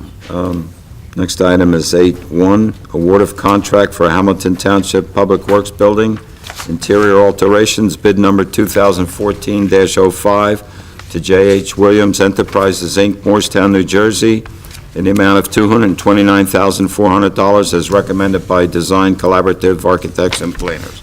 Question. Sure. On the cover sheet, it says we have a certificate of availability of funds. On the last page, we have source capital funds, 2 bond ordinances, but there's no dollar amount charged to each on the certificate. I had indicated about 2 weeks ago in an email and then a handout that I used the example of Mr. Tuthill's recreation fencing July of 2012 certificate, and he broke out the money of that contract against each of the items. Part was a bond ordinance, part was a county open space money. I don't believe this is in proper order, and I would like to have the breakout. As I said at January 6th meeting, I cited administrative code where we're required to have the certificate before we vote on the contract. We do, but I don't believe it's in the proper form. I discussed it with the CFO, and this is the reform that's required by the law. The committee could always decide that you want more specific information, but keep in mind that with contracts, they tend to be change orders, and that would change anyway. But I'll let Cindy respond if you want, but she's assured me that this complies with the statute. Did you review the July 2012 item I slid under your door? I think Cindy did. Cindy, do you want to make any comments? Come on up to the mic here, please. I reviewed Mr. Tuthill's certificate of availability of funds, and yes, it did put breakouts of the funds, but the NJAC code just requires either an ordinance or appropriation.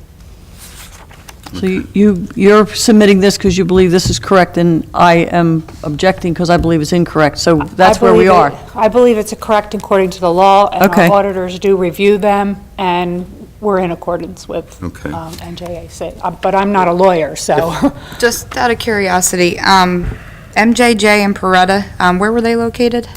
Who? The second and third place bidders. Oh, It's not on any of our materials. I'm not sure. Okay.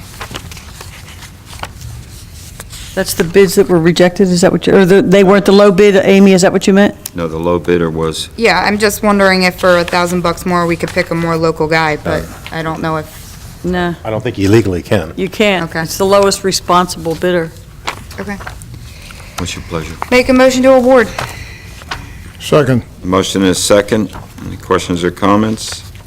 It's a long overdue project. Thank you. Roll call, Mrs. Anderson. Mrs. Dix? Yes. Ms. Gatto? Yes. Mr. Gouchard? Yes. Mayor Silva? Yes. All yes and carried. Thank you. Number 9 is the consent agenda. I'd like to move items 9A through J as listed. I would like to pull some out, please. Go ahead, which ones? B, FGH is one, because it's the triathlon, and then Second, it was B, and what else? B, FGH. FGH, it's the triathlon for Atlantic City. F, G, and H, right? And then I. And I. Okay. Go So ahead. right now, I'd like to move A, C, D, E, and J. Does anybody want to second it? I'll second it. The motion is second. Any I have a questions? question. Yes.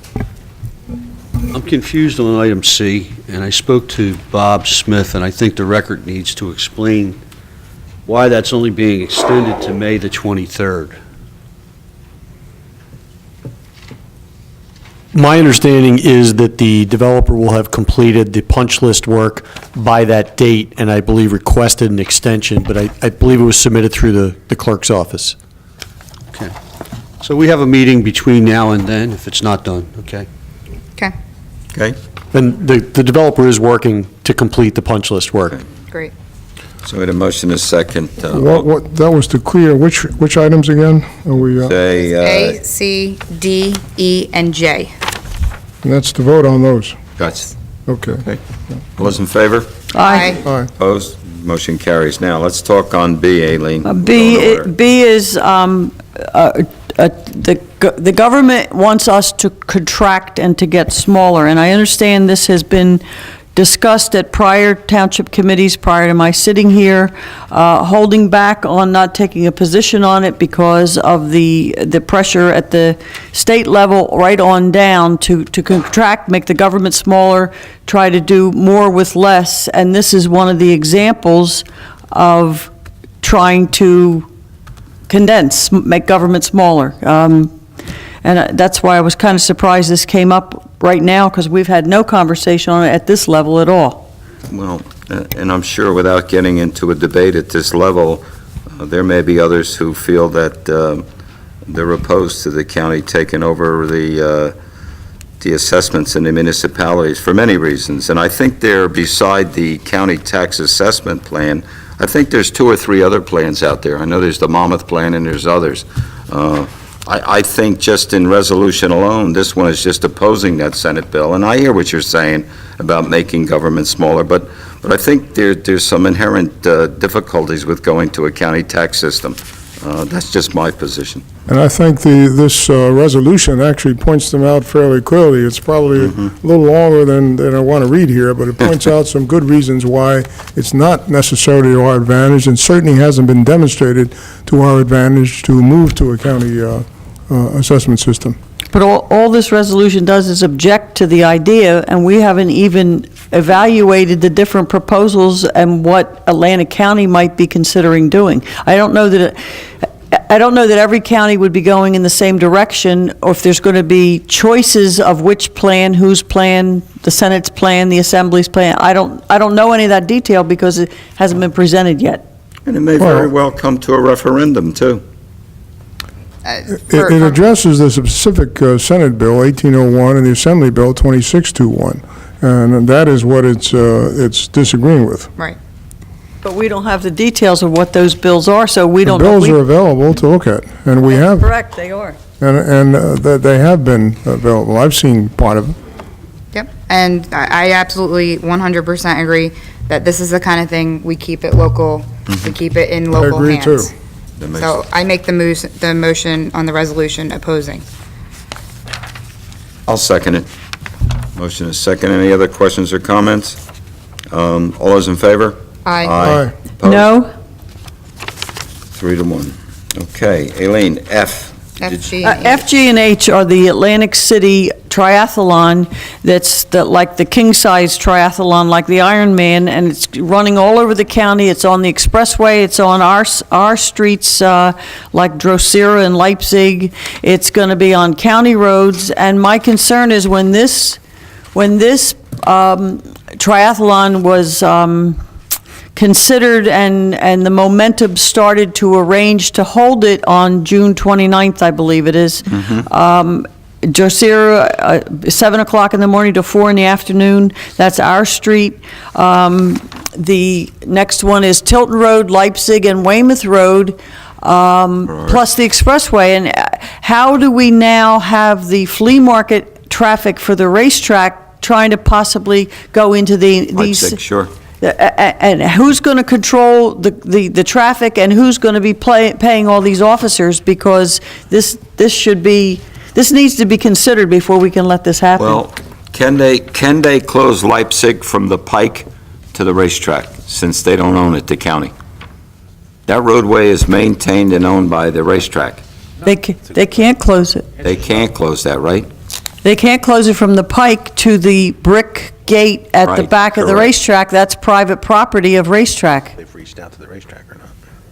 But I hear what you're saying. The mall has the control of the common dividing line of the mall to the racetrack. From that dividing line straight out to the Black Horse Pike is under the mall's jurisdiction, and from that common property line to the back gate, back gate is that the brick structure in the middle of the street. That's the dividing line of the racetrack property. They control that section of the road. Well, we don't know, sitting here, whether or not they've talked to the racetrack Right. or the mall.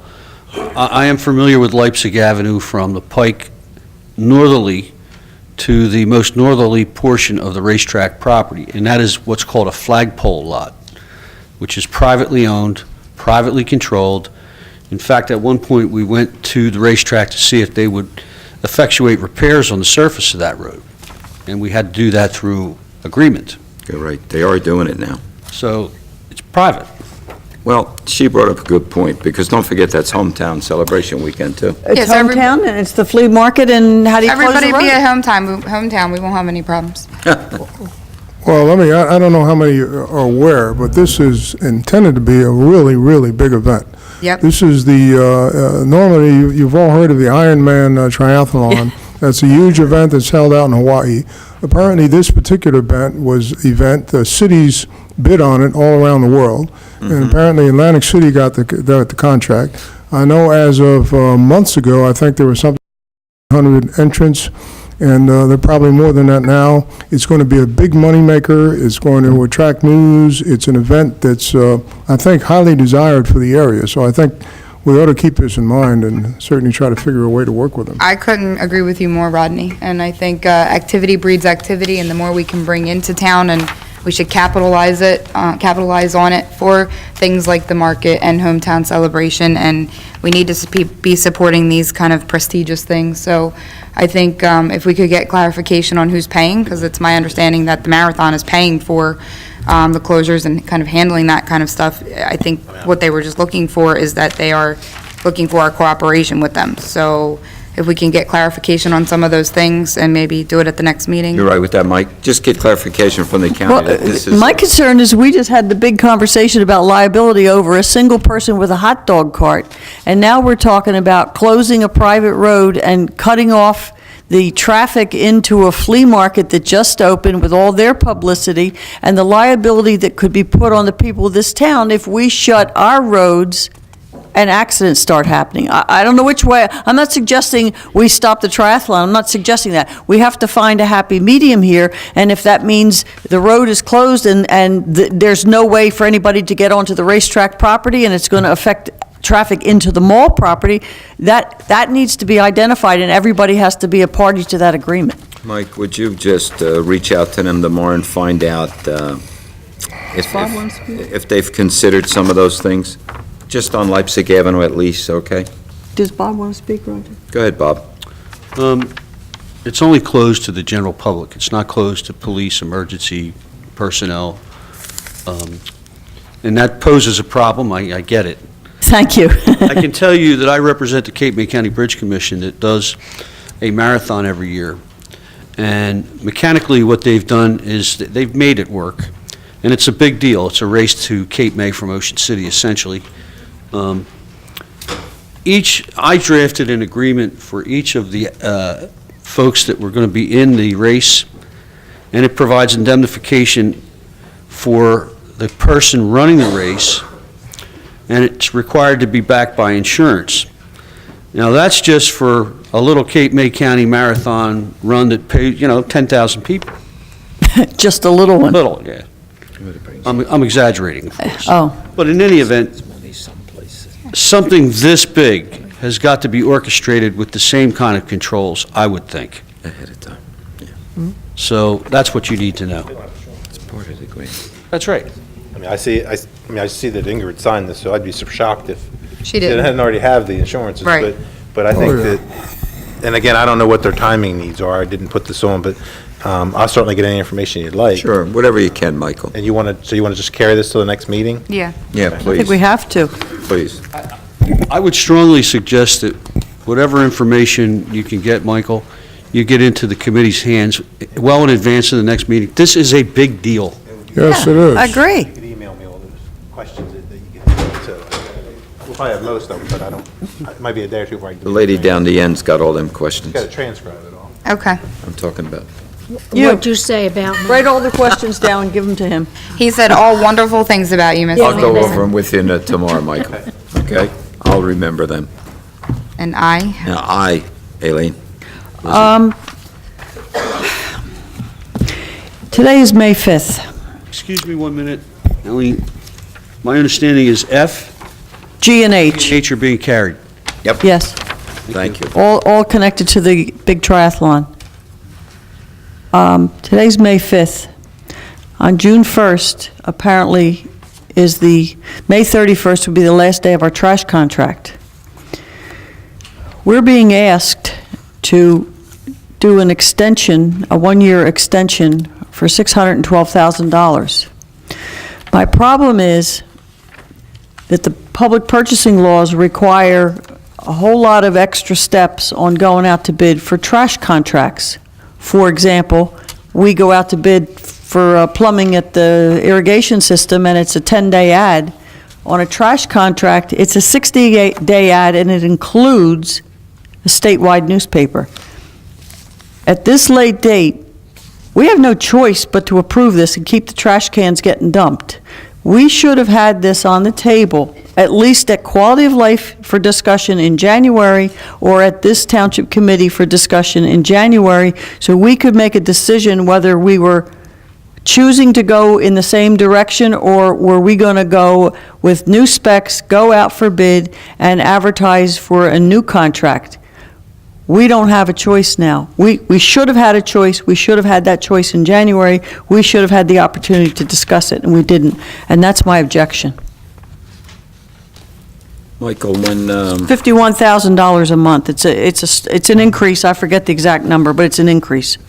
Michael, when this contract was awarded, there was considerations for options, correct? Go ahead. It's right here. Yes. Option 2A. Oh, it's before he was here. It's actually going to be 2B. I think, Mike, if you're going to turn the pages, my conclusion was it was 2B, not 2A.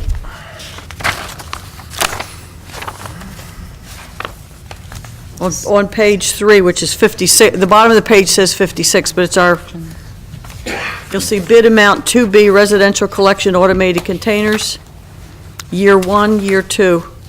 Option year June 1, 14 to May 31, 2015, $612,648. Did you see it? Did you turn to the last page? I didn't see what The you're... last page.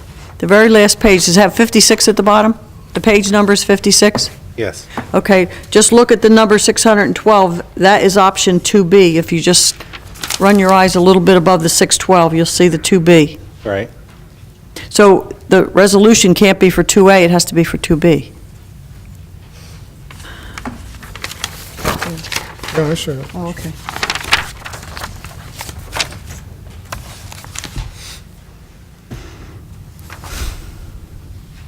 It's got to be the bottom one, the 612.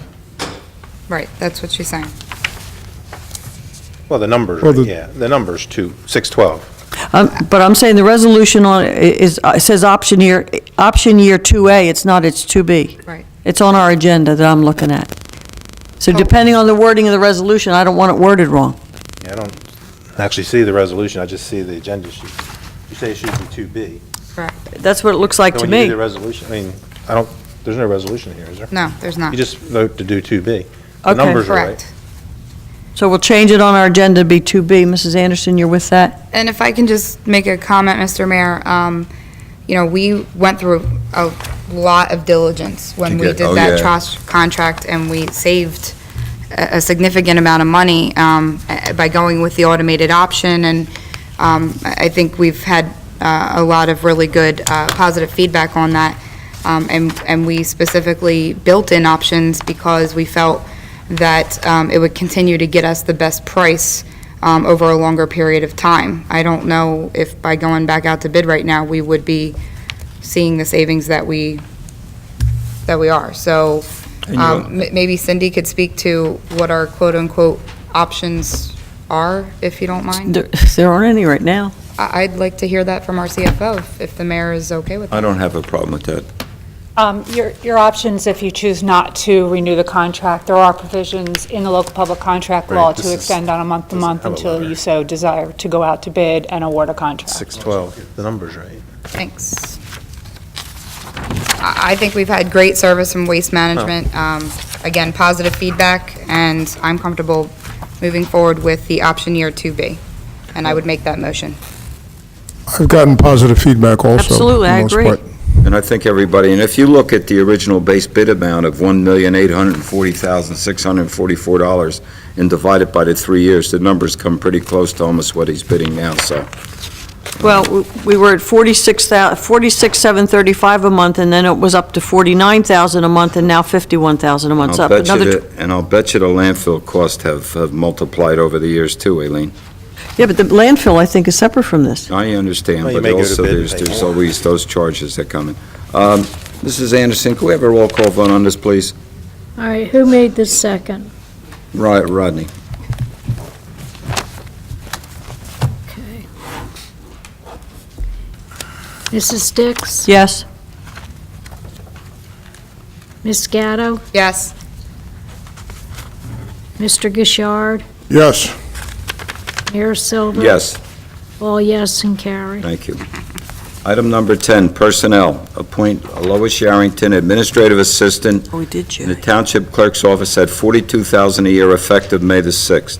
So this means we would lose somebody in our finance office again? Yes, it does. Okay. Sandy, you're destined to work I alone. mean, Cindy. it's good, but bittersweet, I guess, Cindy. I would make the motion to appoint. I think Lois has been a great addition to staff. A Second? second. The motion is second. Any questions or comments? Mrs. Anderson? Mrs. Dix? Yes. Ms. Gatto? Yes. Mr. Gishard? Yes. And Mayor Silver? Yes, And we're sharing until she gets somebody. I understand. Thanks. Is that why you got a smile on your face? B, approve $1,923.72 per year salary for Lois Sharrington as Deputy Registrar of Vital Statistics effective May 6, 2014. So moved. Second? Motion is second. Any other questions or comments? Roll call, please. Mrs. Dix? Yes? Ms. Gatto? Yes. Mr. Gishard? Yes. Mayor Silver? Yes, All yes and carried. Thank you. C, approve the on-call responders in the Public Works Department with an annual compensation of $1,850 each, effective May 6, 2014. And I'll take them as a group, okay? Can I, Mr. Solicitor? Yes. Yes, thank you. Can Jesus Cordona, James Jensen, and Christopher Tilley. So moved. Could I Second. just note before you vote that the one of our special projects coordinator will be, or manager will be coming off call. That's why Okay. we're doing 3. Good. So it's in that. That's Jesus. Yeah, it is Jesus. Jesus. Yeah, this Jesus. Thank you. Roger, I spoke about this when this idea was put on the table before. It's a new money item, it's $5,550, and I believe that this should be paid as a per diem, so we would be assigning someone to be on call, and that person would be paid a certain amount of money, whether it's $15, $20 a night, just to be hanging around waiting in case they're needed. They call in and they get, if they're called in, they then get paid at time and a half or double time, depending on the day. And I think that's a more responsible way to do it, and I object to this. I objected to it then, and I have to continue to object. We needed $5,500 to give plastic bags for leaf collection back to our taxpayers, and we didn't have $5,500, but now we have $5,500 for this, and that's the reason for the objection. Okay. What's your Who pleasure? seconded it? I motioned it already. I don't know where 55. Was there a second? I'll second it. He'll second it. Any questions or comments? Mrs. Anderson? Mrs. Dix? No. Ms. Gatto? Yes. Mr. Gouchard? Yes, this was discussed before, so Yes, it yes was. for me. Mayor Silva? Yes. 3 to 1, it's carried. Okay, D, advertise, authorize advertising for the finance clerk in the finance department. So moved. Second. Could we talk about this ad before we jump on it, please? The ad says, we're looking for 5 years' experience in local government. I'm saying accounts payable is routine in every business, every liquid business in this state, and there are many, many people who've become unemployed, and I'm sure that we have qualified people paying accounts payable that may not have been in local government or may have been there for a short time but not for 5 years, and I just think that 5 years is unreasonable. It may, in fact, shut the door on potential township residents who are in need of jobs, and my preference is always to hire a township resident. Well, I would like to see the 5 years come out of there. Well, Mr. Jacobs, it says the township desires, so that means it's not required. It's preferred. That's correct. Okay. We want to hire the best qualified candidate. The salary is already set in the collective bargaining agreement. And did we have a problem getting applications when we last went out for this clerk position? I don't recall. I think we had a few. Lots of We them. had plenty? Yeah.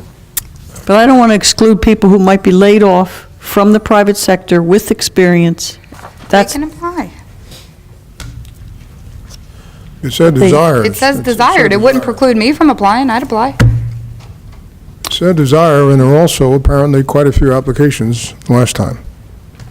My objection's noted. Okay, where were we? We have a motion and a second. A motion and a second. Mrs. Anderson, a roll call, please. Mrs. Dix? No, because I don't like the ad. Ms. Gatto? Yes. Mr. Gouchard? Yes. Mayor Silva? Yes. 3 to 1, it's carried. Okay, E, accept the resignation of Russell Bongiovanni Sr. from the Veterans Advisory Board effective April the 23rd, 2014. His term expires December 31st, 2014. Let me just say this. During his term, Mr. Bongiovanni has done an outstanding job as a member of the Veterans Advisory Board. I think working with the other members, he came up with a very, very honorable program with honor and remembering our veterans. Almost at every meeting, the presentations were made. I think, I'm sorry to see him resign, and I'm hoping that, would you duly note that in a letter to him, Mr. Yes, absolutely. Jacobs, please, and thank him for his service, not only to our country, but to the Veterans Advisory Board. And I'd like to just second that and indicate that he stepped up to the plate. And I certainly respect anyone who steps up to the plate for a job like that. So his efforts in that regard are appreciated.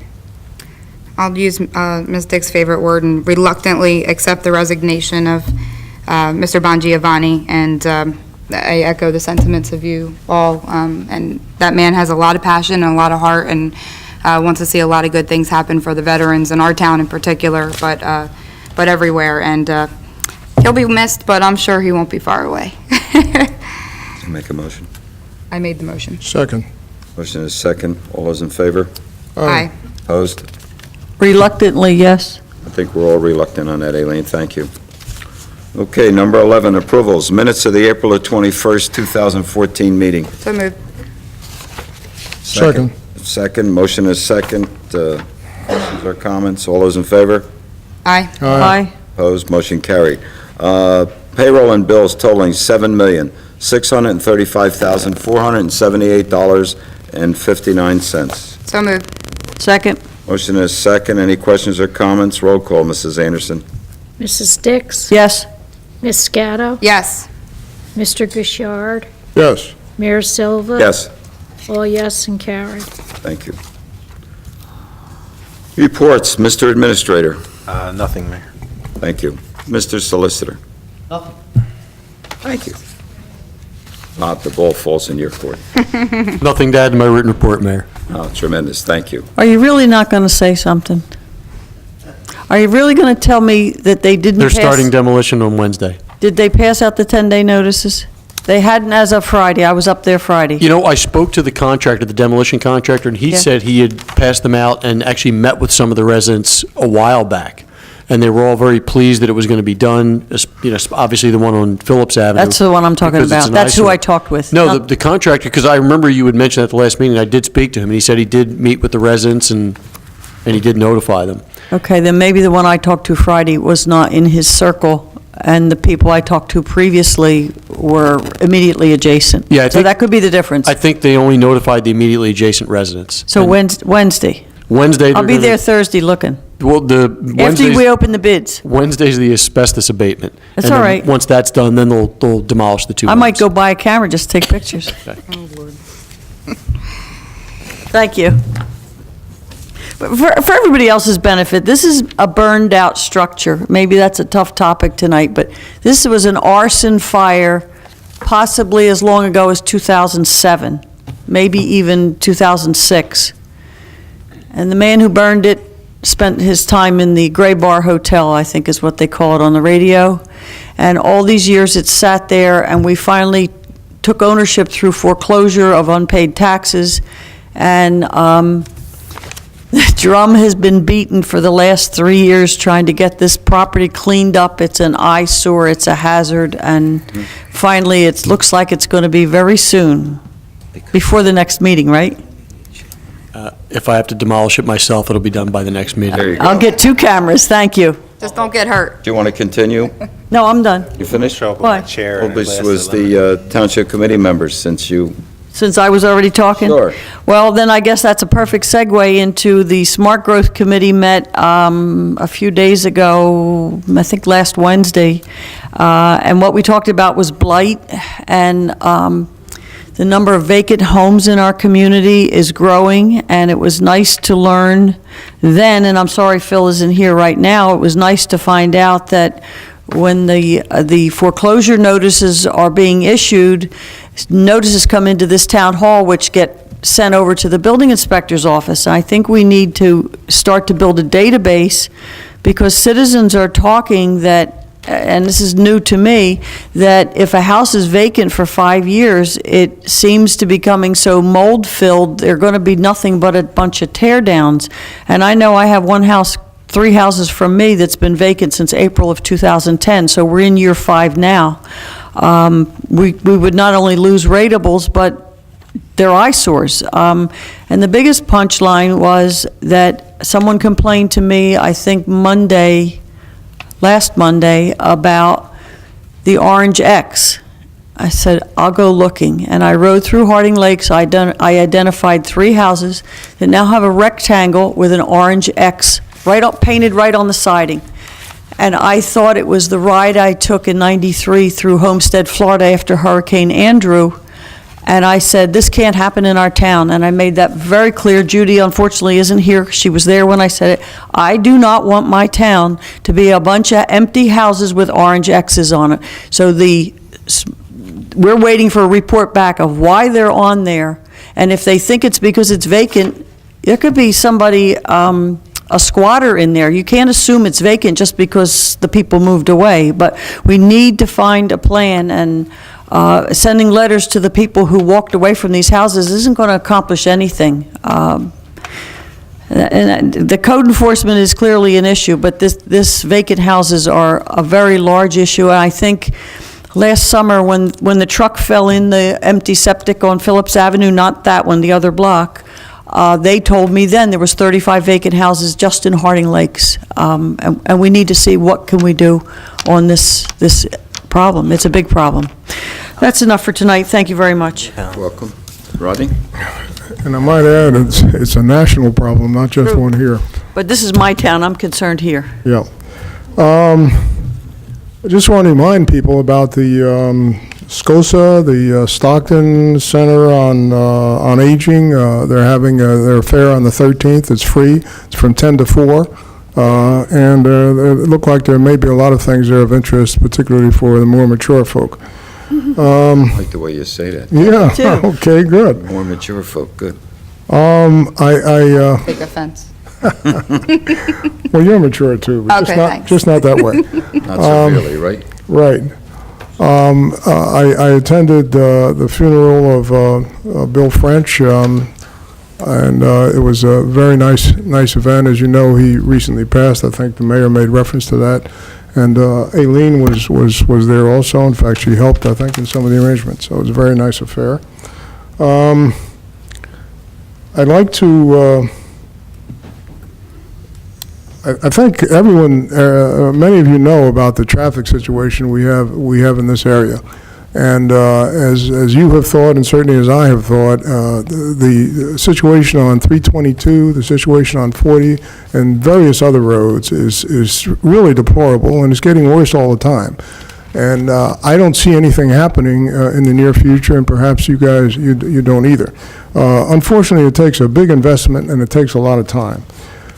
The transportation bill, the U.S. transportation bill, the funding for that is expiring. That's the highway tax. The authority to apply that tax to the transportation fund is expiring in October.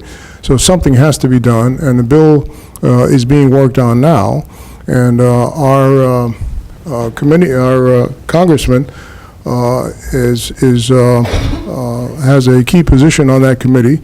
There's an organization called Building One New Jersey, which is attempting to represent people like, or to get people like us, that is middle income folks from areas like this, to establish our requirements for this bill. And they're trying to get people to, they've got an agreement to meet with the congressman and his staff on the 13th at ECIT. And the idea is to let him know about our concerns, to make sure that this area is represented when that bill goes forward. And by the way, we're talking about billions, tens of billions, and maybe even more than that of money. We're talking about a bill that in the past has been a 7-year bill. I think this time around it'll probably be 4 years. But what the group is trying to do is to get our requirements in the bill, and also to establish a relationship and to determine what it is we want, and to figure ways to have an input to the state, because the state eventually is certainly involved in the dispersion of the money. So there is a meeting on the 13th, June 13th. It's going to be at ECIT. I would encourage all who are interested to come, and in fact, I would ask if you think you want to be there to let me know, because they're trying to find out how many people will be there so they can provide lunch if that's possible. The auditorium there is 1,000 people, and we may not be able to fill that. It may go to a smaller place. But this is a non-political attempt to get our interest in that bill. Now, the big cities and the big companies and special interests, they're all being taken care of, but the middle folks like you all, like us, are not. And if we're going to get these highways in this area fixed and some money applied to them, then we have to let our interests be known. So I would encourage you to put that down, to try to make the meeting, to encourage others to make it, and to let me know if you think you can be there so I can make sure we have enough for lunch. Also, I'm a member of the Citizens Advisory Council, which is advises the Transportation Advisory Council, which is part of the South Jersey Transportation Planning Office. And they meet, they represent 4 counties, and that's another input. It's the intent is to have a citizens group that can get our inputs into the planning authority. It just so happens that the chair for that group, who was elected by the 4 county people, and there are about 13 people on that panel, is Bob Campbell. So we are both working to try to get our interest in transportation known to the Transportation Planning Authority, and I would encourage all of you to attend the meetings that are available and certainly let us know what interests you have. I think that's, just one more item. My wife just got her certification on the emergency management training, I guess it's called. The CERT training? CERT training, Good. right. Oh, nice. Over at the Canale Center. This involved something like 7 or 8 courses. She thought it was very valuable. And I did note, however, that I don't think, aside from her, that there were any other Hamilton Township people taking the course. Now, we did have Jack. Members of the emergency management group. We had Jack Percy, who's one of the instructors. We have our fire inspector, what's his name again, Jack? Fire inspector from Weymouth, who's there? Wilkinson? Wilkinson? Yeah. And we had one other person from the township there, but that's it. So I would encourage all of you to take a look at that. In the time of emergency, I'm sure the more help we can get, the better, and it is a very good course. My wife enjoyed it, and I think you guys probably would too. Thank you. Sorry to take so much time. Good, thank you very Just much. to clarify on that Can we point. ask about transportation? Just to clarify on that point, Rodney, on the CERT team, the emergency management team did talk about, do we want to advertise it to have people go or not? And what was discussed was that you're now adding a whole nother layer to emergency management and needing a CERT team coordinator, and then things that go along with having a designated CERT team in town. So that's why the decision was made among that group. Okay, well, whether it's a designated CERT team in town or not, she's working with the county. and Yeah, other people- exactly. Yeah. Other people could do that also. Absolutely. The county advertises on their Facebook page too, because many people have joined, and the CERT training is open to the general population. The more people that are trained, the more that can pitch in and help when there is a crisis, because what they're looking for is not to be involved with OEM, as they explained it to me. They're looking for people that can help their next-door neighbor right in their own hoods. So, Roger, on the transportation thing, I'd like to ask Bob a question for tying right off of what he said. Go ahead. The complaints I'm getting, and I'm afraid those people sitting behind you are probably know exactly what I'm getting at. The traffic light at New York Avenue and Harding Highway was brought to my attention that you can't get out of there with a left-hand turn. And now I've had a reason to be there a few times in the last couple of weeks, and it's about 20 seconds in the left turn lane coming out of New York to come left to turn into town. 20 seconds is 4 to 5 cars, and especially in rush hour times, the traffic is backing up all the way to Harding Run, and you just simply can't, it's gridlock in there right now without Artist Walk, 125 houses starting to get built. So can you contact DOT on 295 and Route 70 and talk to, I think his name is something like Wilkinson? Wait, before you do that, Ellie, Mike, was that one of the roads that we submitted to DOT previously about light timing, and we also followed up with Assemblyman Brown on it? And Nothing's happened. I'm asking if that was one of the roads. Can I get an answer first? I had actually reached out, I think, when the complaints came out on McKee Avenue. And Correct. Right. what Same idea. What they said they would do is they would look at the timing to see if the timing matched But the they approved didn't. timing. But what they said was if it matched the approved timing, then the only next step would be to actually file a complaint Right. with the DOT, and then they would look at, see if it warranted amended timing. But we took that McKee Ave and we took 3 or 4 other roadways when the lieutenant governor came and we gave her a whole packet on all the letters we had sent to DOT about light timing and things like that on state roads, that regardless of all the analysis that's getting done, it's still not working. And we gave it to her, and then we had followed up with the assemblyman as well. That's 8 months I don't know ago. if Lisa knows, was that one of them? Yes. It was? Okay. Don't forget, I think the conditions are exacerbated because of the Sugar Hill. A lot of people can only go one way out, all right? And, you know, I come through there every night, and I sit at that light. She brings up a good point. At the New York Avenue light? Here's what I'm thinking, because of what Amy's saying, that we already referred to it, is it possible that we could get the traffic count cord put into the street on New York Avenue right before that would show the volume? And then if they're not doing anything, we have volume counts to show them. I mean, I know we have a device that can count cars because it used to count speed limits and cars. So if we still have that, it could at least count the cars. We know they're going to go very slow. I guess my first suggestion would be to follow up on the correspondence we've already submitted. They may already have some more recent traffic counts. Before we employ the traffic counter, I would see where we stand with the original request and see what kind of traffic counts they have, because they may have recent traffic counts also. But do you think they'd have traffic counts on a township street? I don't. I think they'd have them on a state highway if they have any. It depends, because the timing is related to not only the traffic counts on the highway, but also the traffic counts on New York Avenue. All right, well, but we need to look into it. Whatever forum is going to take the ball and run with it, we need to look at it, because it's just between McKee Avenue and New York Avenue is the only 2 ways out of that whole Victoria Crossing, Victoria Point. Artist Walk is coming, the Fairways is there, Stonecrest is there, and all the homes that have been there for years, they're all stuck. Keep in mind what you had a conceptual of somebody, what they wanted to build on New York Avenue. I understand that. And how that's going to compound the situation, Absolutely. too. So, Amy, go ahead. Thank you. I got nothing. It's ironical you brought up the thing about transportation and the situation on the roads. Someone said to me the other day, Mays Landing, Summers Point Road, you can't go all the way through for almost 3 years now because the bridge is out at Egg Harbor Township there.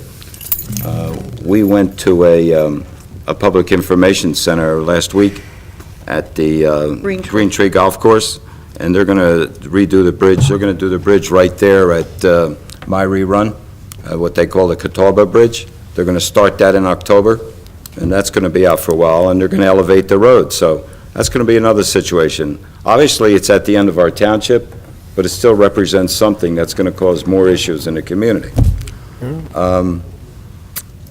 Last Saturday, Earth Day, I think it was very successful.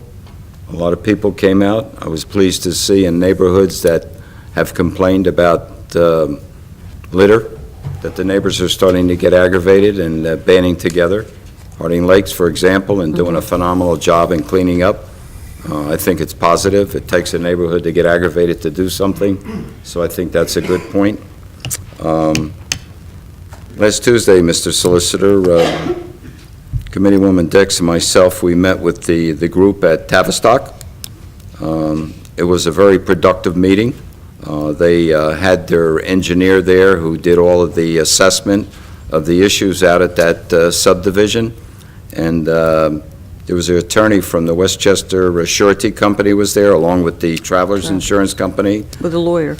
He was a lawyer, correct, and they agreed that in the next 30 days, they'll come back with a timeline of trying to get something going. If you ask me my estimation, I think the bonding companies are going to take over.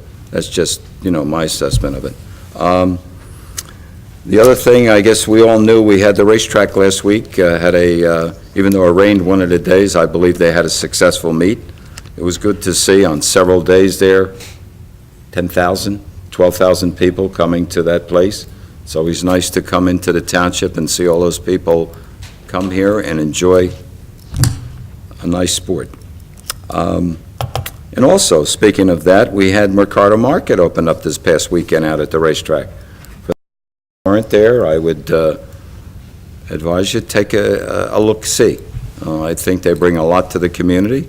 I think it'll bring a lot of people here, and I think we're all excited about the economic impact it'll have on many of the businesses in the area. So I think that's all positive stuff.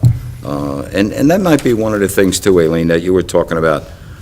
I've noticed for a long time the traffic on 40 is horrendous. And it's almost like one day I woke up and it was there. And I didn't see a lot of building, but a lot more people are coming through this area. And whether there's a reason for it or not, we're taking the brunt of it. So, and, you know, it does create a lot of issues. We saw that in a number of accidents, and obviously we don't want to see any more of that. So with that, ladies and gentlemen, I'll open it up to the public. I want to thank Rodney for the little plug, but it is good news. We had our meeting. I want to take this opportunity to thank the Township Committee. And I'm sorry, did I jump in front of somebody? Yeah, I'm very sorry. That's all right. We're friends. I have been elected as the chairman of the South Jersey Transportation Authority Community Action Council. What group? The South Jersey Transportation Planning Organization, Community Action Council. There are three segments of the South Jersey Transportation Planning Organization. One of them is the Policy Committee, which of course is the appointed freeholders from 4 counties. That's Salem, Cumberland, Cape May, and Atlantic County. Rodney and I have been appointed to that board. We were recommended by, I believe, Mr. Sutton and the people from Atlantic County and the South Jersey Transportation Authority. We had probably our final meeting of our reorganization of that committee. It's reconstituted because they tried it before and it didn't work. Now we have it going for us. We have 13 members that have been appointed. They are from all 4 counties, and they are very, very smart people. The organization is located on Brewster Road in Vineland, New Jersey, and we are now in the process of informing all municipalities. There'll be a letter coming out to you and to Mr. Jacobs, informing them of our existence, what our duties are, and what we're supposed to do. And what you can do through us as the advisory council to the Policy Committee and the TAC Committee. The TAC Committee is the technical committee that examines all federal highway projects. Part of that is also highway safety, policing, traffic control, et cetera, and I would suggest that maybe if you're interested, if you write a letter or if you notify the South Jersey Transportation Authority. Mr. Tim Chelius is the executive director of that organization. Tim and I have met on many occasions. And if you address a note to him about a particular safety matter, particularly, I know where you're talking about, New York Avenue. I was there today, and it took me 10 minutes to get through that light. So if you want to address a letter, I'm sure that our council will take it up immediately, or we will talk to the planning organization. We will talk to Mr. Chelius and to our liaison, and we'll take it under advisement. By the way, any project that you think that you might want to present for federal highway funds, you can present that to us as well. Now, they're going to put advertisements in the paper, and all letters from all municipalities in the 4 counties will be informed as to what we're doing. So it's a good outlet. It's a good citizens advisory council, which means that the federal government is saying to the planners, you must have citizen input. And if the citizens want to put the input in, we don't judge anything. We don't debate it. We don't discuss it. We take the complaints or we take the recommendations, and we will forward them to the TAC Committee. The TAC Committee will examine them for technical capabilities and forward them to the Policy Committee, and they will make the final decision as to whether the request for funding will go to the federal government. And it's a great committee. It's a good committee. I'm pleased and honored to be elected the chairman of that committee, and I'm pleased that Mr. Gouchard is on the committee with me. He's a tremendous asset to that committee, and I really appreciate his time on that committee. What's the name again of the committee? Pardon me? The name of the committee again? South Jersey Transportation Planning Subcommittee. Organization. Citizens Advisory South Jersey Citizens Transportation Advisory Committee, okay. Planning Association Committee, Citizen Action Committee. Advisory Committee. I don't even know the correct name, but it's Citizen Advisory Committee.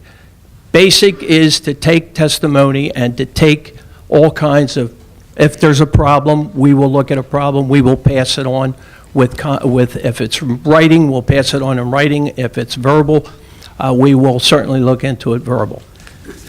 The next item that I have real quickly is on the bid for the construction work here, was it prevailing wage? Yes. I'm sure it has to be. Has to be. Yeah, Yes, they all are. Has to be, or was it? has to be, so it is. Okay, okay. Yeah. So it is prevailing wage, that's great. The next thing I wanted to tell you is that as a result, I think, of your actions with the Veterans Set-Aside Ordinance, our veterans organizations that I belong to, and a couple of others, have received no less than 8 requests for the ordinance that we passed. That's great. And we will be presenting it. It'll be in a paper rather shortly. There's one large municipality that's going to be introducing it probably in the next couple of weeks. And from what I understand, it's going to go statewide through the American Legion.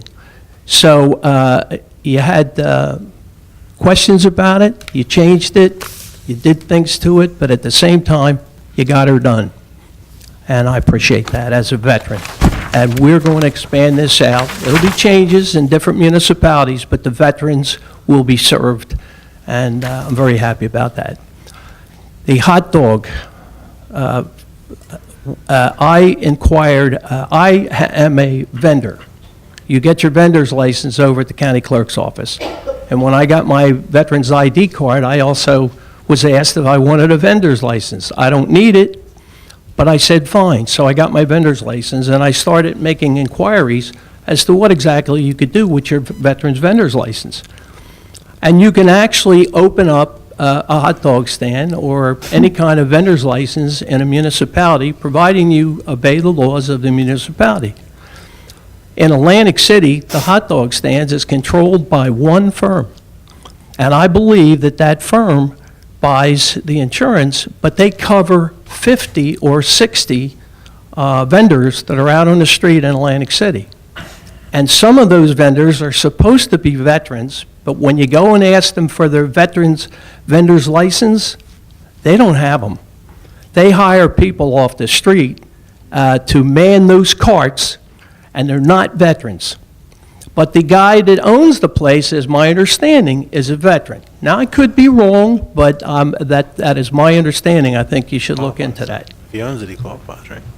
That's exactly what it is. And they also have to have their carts inspected and put in a building in Atlantic City to make sure that they're health-wise, inspected health-wise. So it's quite a rigmarole in Atlantic City, but the average veteran just can't go down there, show his card, and go on the street because the police will just stop you. You can't do it, even though you have the proper license. Well, you came prepared tonight, didn't you? Excuse me? You came prepared tonight with a list, huh? No, this is your list. Oh, okay. I was just interested in some of the items on the agenda, and the last thing I wanted to say to you is that, again, I do appreciate what happened with the vendors, with the veterans licenses for the township and the veterans set aside. It's a great thing, and I think that your actions will be noted by quite a few people. And if there's anybody that has any questions to our South Jersey Transportation Planning Organization, you can address a letter. If you want to address a letter to South Jersey Transportation Planning Organization, Brewster Road in Vineland, New Jersey, and you can either address to myself or to Mr. Achilles. Thank you, And I Bob. wanna thank you Appreciate very your much. comments. Pat? And again, Rodney, thank you. Well, and thank you for mentioning the veteran set-aside. I intended to mention it, but I forgot. Yeah. And then Peg, I think. This ought to be interesting. Hello, Patricia Timrick from Mays Landing. I just wanted to let you know that John and I just returned from Germany with Melly, who took first place in Europe and Again? second in the world in her age group. That's And what did she do Irish last- dance. Yeah, what did she do? In what? Step dancing, right, the Irish. In tap dancing? Yeah, Irish step dance. Irish, oh, fantastic. What did she do last time she went there, Pat? she did fourth in the world and eighth in Europe. So she's cutting the lead down, right? Yes, yes, she's moved. Yeah, well. the She's at the Bishop- top now. The Bishop girl told me this weekend when she was out at the Mercado how well Oh, she yeah, did. we know her. Yeah. Oh, that's got to be a proud moment. It was, and then I came home thinking how nice it was to be home, and I read this. Okay. Now, I've known you all for a really long time. Amy, not you so much, because you were a kid when, I knew all these people. I'm sorry Judy's not here tonight. But I really, any of you know that knows me knows that you've rarely seen me speechless, but when I read this, I was. I sat there and I read it again, and I thought to myself, oh my God, what were they thinking? I'm so disappointed in this. I feel like, I'm talking. Okay. Step up a little bit, Pat. I feel like, I mean, I really love where I live, okay? And I'm sure everybody else does too. But I feel like you give us all a black eye. We voted for all of you in good confidence and trust yous. And to read something like this, it's heartbreaking for me. I really had to, I don't really come to these meetings anymore, but I really had to come and tell you how I felt. This really hurt. It hurt me as a voter, as a taxpayer, as a resident, and I'm glad to see you're here, Eileen. Of course I'm here. Okay? I was elected to sit here. Of Yes, course you I'm are. here. I don't know whose idea this was, but it really, really is quite despicable. I don't know why or how this happened, but she was voted just like the rest of yous, And I felt somebody had to come and say it to your faces. Because I know all of you for so long. And I don't know who you are. I don't know you at all, but I know you, and you know all me. I've been here, God, over 30 years. So that's all I had to say. Well, we appreciate your My good comments. news and tell you how disappointed I am in my township committee when I read this. And I hope it resolves. Thank you for your comments. You're welcome.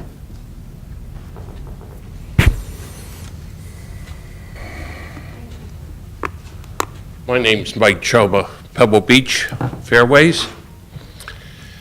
As I think all of you know by now, we've had a devastating fire, and my house was directly across the street from the two houses that were destroyed and the two partially damaged homes.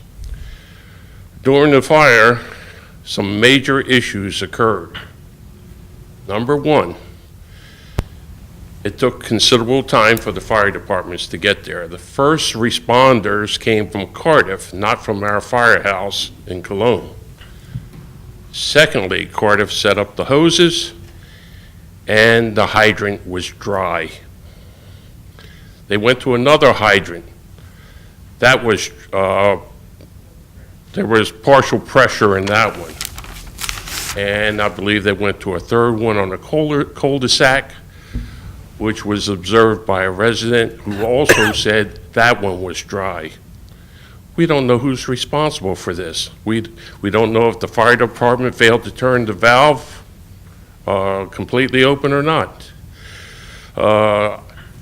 After the fire was put out, they returned in the evening around midnight, and I understand they didn't have pressure again.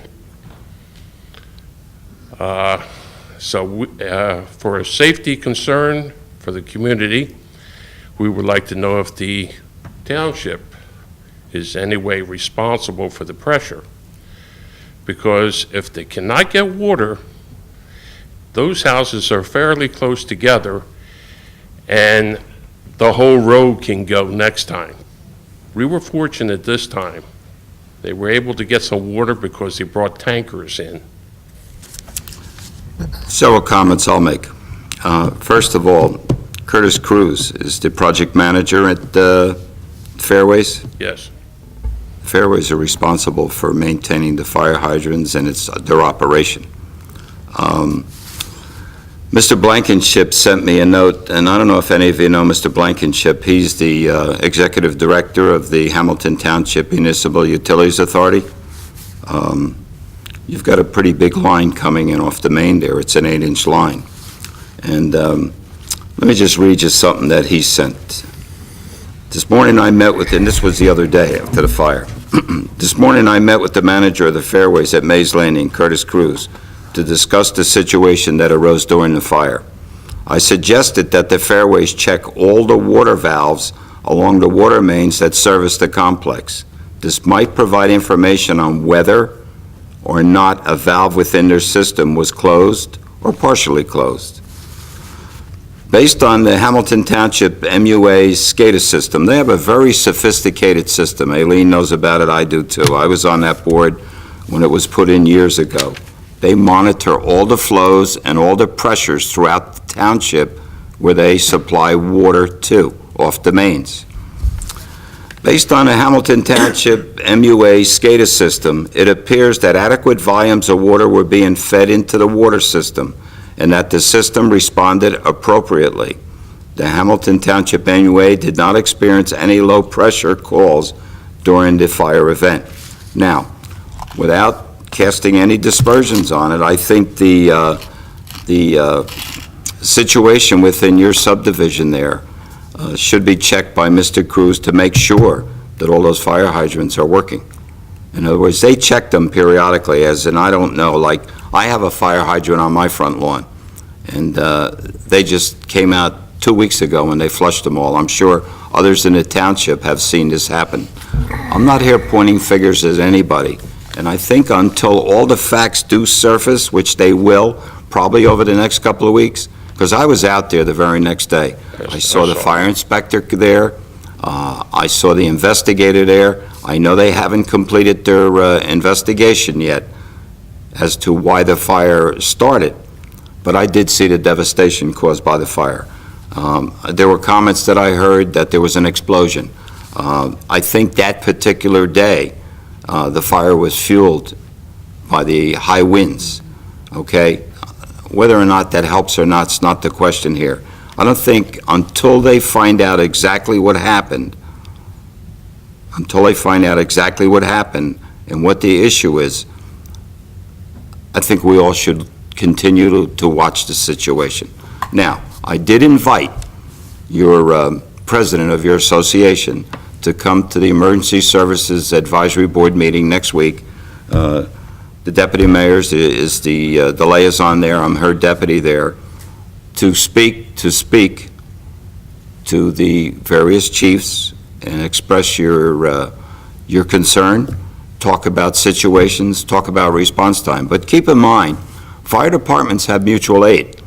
So if a call goes out, okay, and Cardiff is a pretty close one there, and we have it, you know how big this township is, talking 115 square miles. When you look at the amount of, I'll just give you Weymouth, for example, that department covers 44 square miles of territory. So when a call comes out, okay, because keep in mind, they're all volunteers, the response we hope is as quick as it should be. And a lot of times, they count on other departments to help too. Now, there have been fires throughout the county in this last month. I mean, there's been some forest fires. There's been one over in Cologne I just read about that was reported. Other departments usually respond. I think until all the facts are in, until everything surfaces, I wouldn't point any fingers anywhere other than the fact that everyone has to look at the situation, see what happened or didn't happen, and act accordingly. Well, there's definitely a lot of rumors going Well, rumors do around, go, and I understand and, because you know, comments made, sure. non-factual information. Well, you know what you can do, and, you know, the guy is really good, and, you know, if any of you met Mr. Blankenship, he said, please feel free to direct anyone from the public making inquiries into the water situation to my office. He's the executive director of the MUA, he's an engineer, he's very qualified, he's been there, how long has he been there, Eileen? September 2000. Be 15 years this coming September. So, you know, feel free to reach out to the man, you know, the number's 625-1872. I'm sure he would take your call and talk to you. I would also tell you that when things like this happen, it's upsetting to the community because no one, look, the volunteers are probably our most precious asset in this community. They're dedicated. It's like Rodney just said, his wife took that course of emergency management. The number of hours that these individuals put into training just to become a volunteer, to be able to respond on that truck, you'd be surprised. They're committed to protecting lives and property. And I'm sure when something like that happens, whether it happens at any place, whether it's a fire that is so devastating that it jumps, it's scary, and we understand that. And I can understand your concerns. But please, until we get all the facts, I would ask you to just bear with us, because there is a lot of rumor going around, okay? Sure. I just make one point, I'm sorry, what's your name again, sir? Mike Well, Choma. Mike, Mike what? Choma, Thank you. Choma? CHOMA. that's correct. Thank you. I think this does point out one thing, though, that we might want to consider, and that is inspection of these facilities. Yes, it is owned by your establishment there, but maybe this should be inspected periodically. I had heard that there were problems. I didn't hear that some of these fire hydrants were totally dry, and that to me indicates that the inspections are really not taking place. So either. Well, I stood there and watched, and then the next day, somebody from the township came over to check the fire hydrant, specifically the one that was dry. And I watched him turn the valve, and he turned considerably many times, and it opened. And there was plenty pressure, and he let it run 10 minutes at least, and then closed it, and it took quite a while for him to close it. So it worked? It worked the day after. Why it didn't work the day the fire occurred, I have no idea. I mean, the firemen were like this, and one came down to me and said, "Is there another hydrant around?" And I said, "Yes, there's one up on a corner, but that was blocked by the trucks and the hoses already laid out." So they went the opposite direction. And the word I got about those hydrants are from the residents in that area. One was dry and in the cul-de-sac, and the other had partial pressure. I think, Mr. Murray, you make a good point that maybe we shouldn't start looking for solutions until we know the root cause of the problem. And I think we need to wait for the facts rather than just what we hear. So, you know, I know that's all being investigated and looked at, so I think that's what we should do. Well, the concern is there, and I can understand. I mean, the afternoon I was there, I mean, I talked to the adjusters, I talked to the inspector. Yeah, I remember the one on Toon when that caught on fire too, and that went. Right. Yeah. And that, it's always something that could heighten your concern, so. Anything else? Okay. All right, Mayor, we certainly appreciate it. And believe me, I think committee is concerned too. Definitely. Should we maybe take the contact information and pass it on to Mr. Blankenship so that he can give him a They're call? ratepayers, they know how to get a hold of them. Definitely. I'm just saying, rather than putting the onus to contact, maybe we could take the information. And that's fine. In fact, Why don't you put my wife on? She's the one. I'll even, look, I'll tell you Steve has what, been getting calls. we're no strangers to, we'd even come, once this does get to that point, we'll come to one of your meetings at your community building, okay? Appreciate it. No, we appreciate you bringing it up before us, and obviously, we'd like to find out exactly if all of this is true, and, you know, if there is a problem, what created the problem, and try not to have it there. And we're going to learn from this experience Yes, and we make sure it doesn't happen again. Well, it was quite a sight for us, quite an experience for us, and everybody's real concerned about safety now. No question. You know, we do think very highly of our volunteers, and, you know, I have no problem with the volunteers. The other I mean, issue is- they're great. You know, and I can understand the delay, what they're traveling with, 18 miles from Cologne to Fairway, something like that. Well, and the protocol during the day is to tone out multiple tones with the mutual aid because they are volunteers. So the theory is the amount of people at home and available to respond versus those that are at work. That's why they tone out multiple companies so that whoever can get there the fastest can. A lot of the volunteers were already there waiting for the engines. Okay. So That's good. But again, you know, hopefully, and, you know, again, you know, I think the fact that you come before us and, you know, you relate your concerns, I think many of us have those concerns all the time.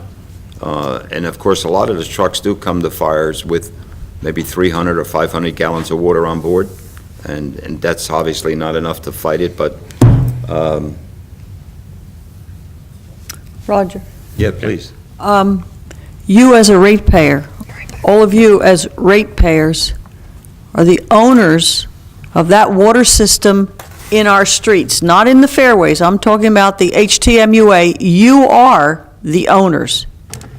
So you have no hesitation to talk to them, and I know that some of you, not by name, have already called Steve and have had conversations. I've had 2 conversations with him.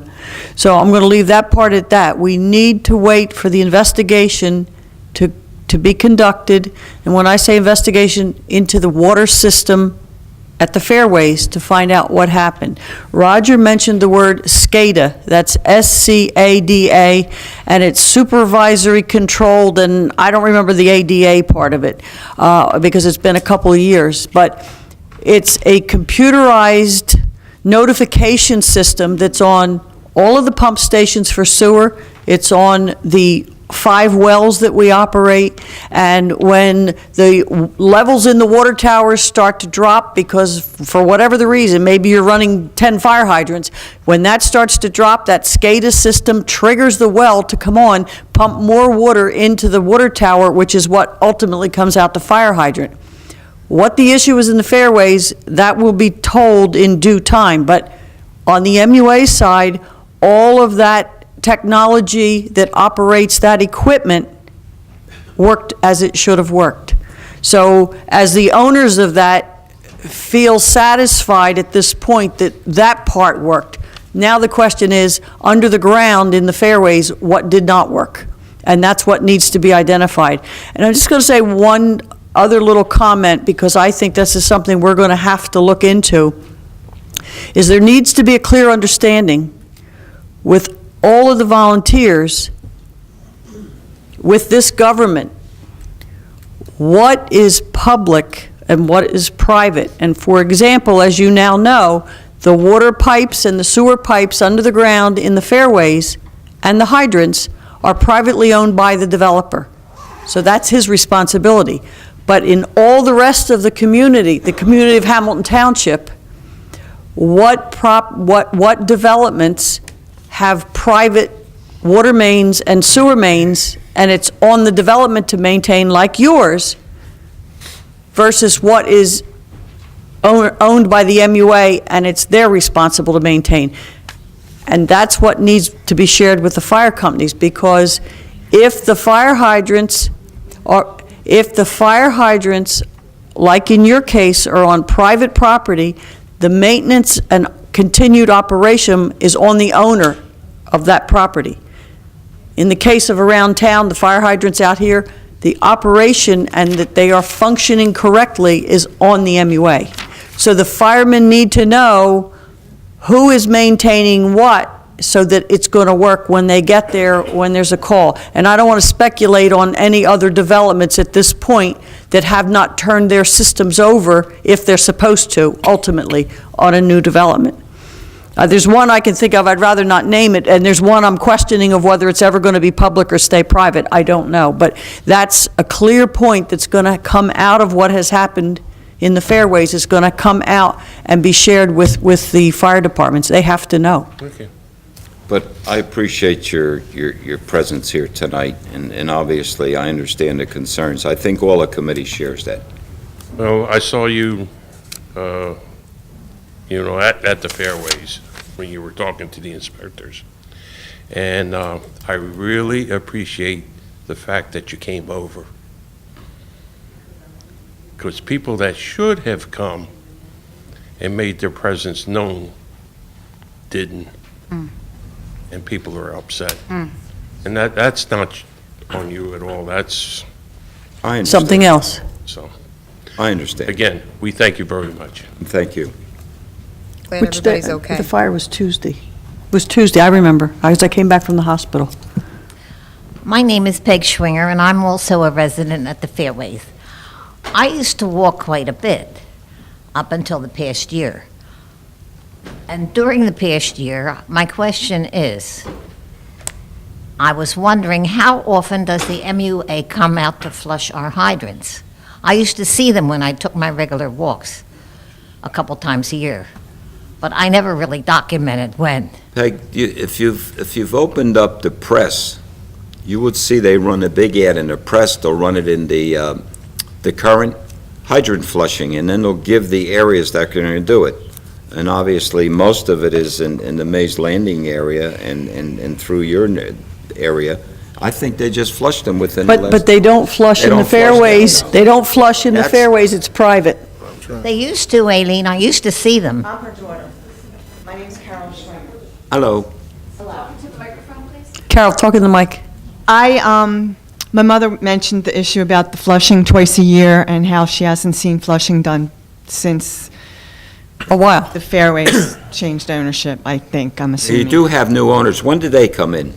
About a year ago. Was it about a year ago? Okay, so I went on, I Googled Hamilton Township 08330 fire hydrant flushing. And I saw that the Fairways specifically, it's listed on the website as being flushed, scheduled to be flushed October 29th of 2013. And it said a couple areas, and it said the Fairways. So, but my mother, evidently, my friends at the Fairways didn't see it being flushed on October 29th. One more thing, I used to work in a hospital in the biomedical engineering department. And when the equipment was preventatively maintained, there would be a tag of the date. That's correct. Okay, so I think that it would be a wonderful idea if the fire hydrants would have a tag on it saying flushed October 29th, 2013, with initials, so that people could sleep at night and have peace of mind, because, who's on first, who's doing what, I understand. So you're saying there is no such tag now? Well, Or has anybody checked? There isn't, Rodney. That's not Okay. something they do. They go hydrant by hydrant, right down the street, not one after tag it. another. But Of that's course just not. my little idea. that I I think thought a I- lot of this is good conversation for the ESAB, the Emergency Services Advisory, because they do, when they meet, and I've seen it, they do go over hydrant maps of where they are, who's doing what. I mean, the fire chiefs are extremely organized when it comes to that. I don't know if it would be a safety issue to indicate when something was checked or not. People just knowing that the hydrant could be opened, to play in, for example. But I think this is all really good questions and conversation at ESAB when we have the experts there. But from what I understand, you need a special tool from the fire company to open these hydrants, so people can't just... Well, if you look at, like, Philadelphia, they pop them open all the time, so... I live in Philadelphia. I haven't seen that happen lately. All right. I worked up there for years, so... But I would almost say that knowing the fire departments in our township, they usually get together afterwards and have an after-action meeting to discuss what took place, how it could have... Been done better. What we could have done extra, or what we didn't. Actually, they always respond in a way. Here's the thing. When I checked with the Steve at the MUA, he told me, Roger, that's a big line coming off the main. It's an 8-inch 8-inch. line. That's a lot of water being Ready. right into your neighborhood. And don't forget, look at the size of your neighborhood because of what's back there, okay? You've got so much. You got Victoria Crossing, you got the golf course, and of course, some of that, probably their sprinkler system as well, but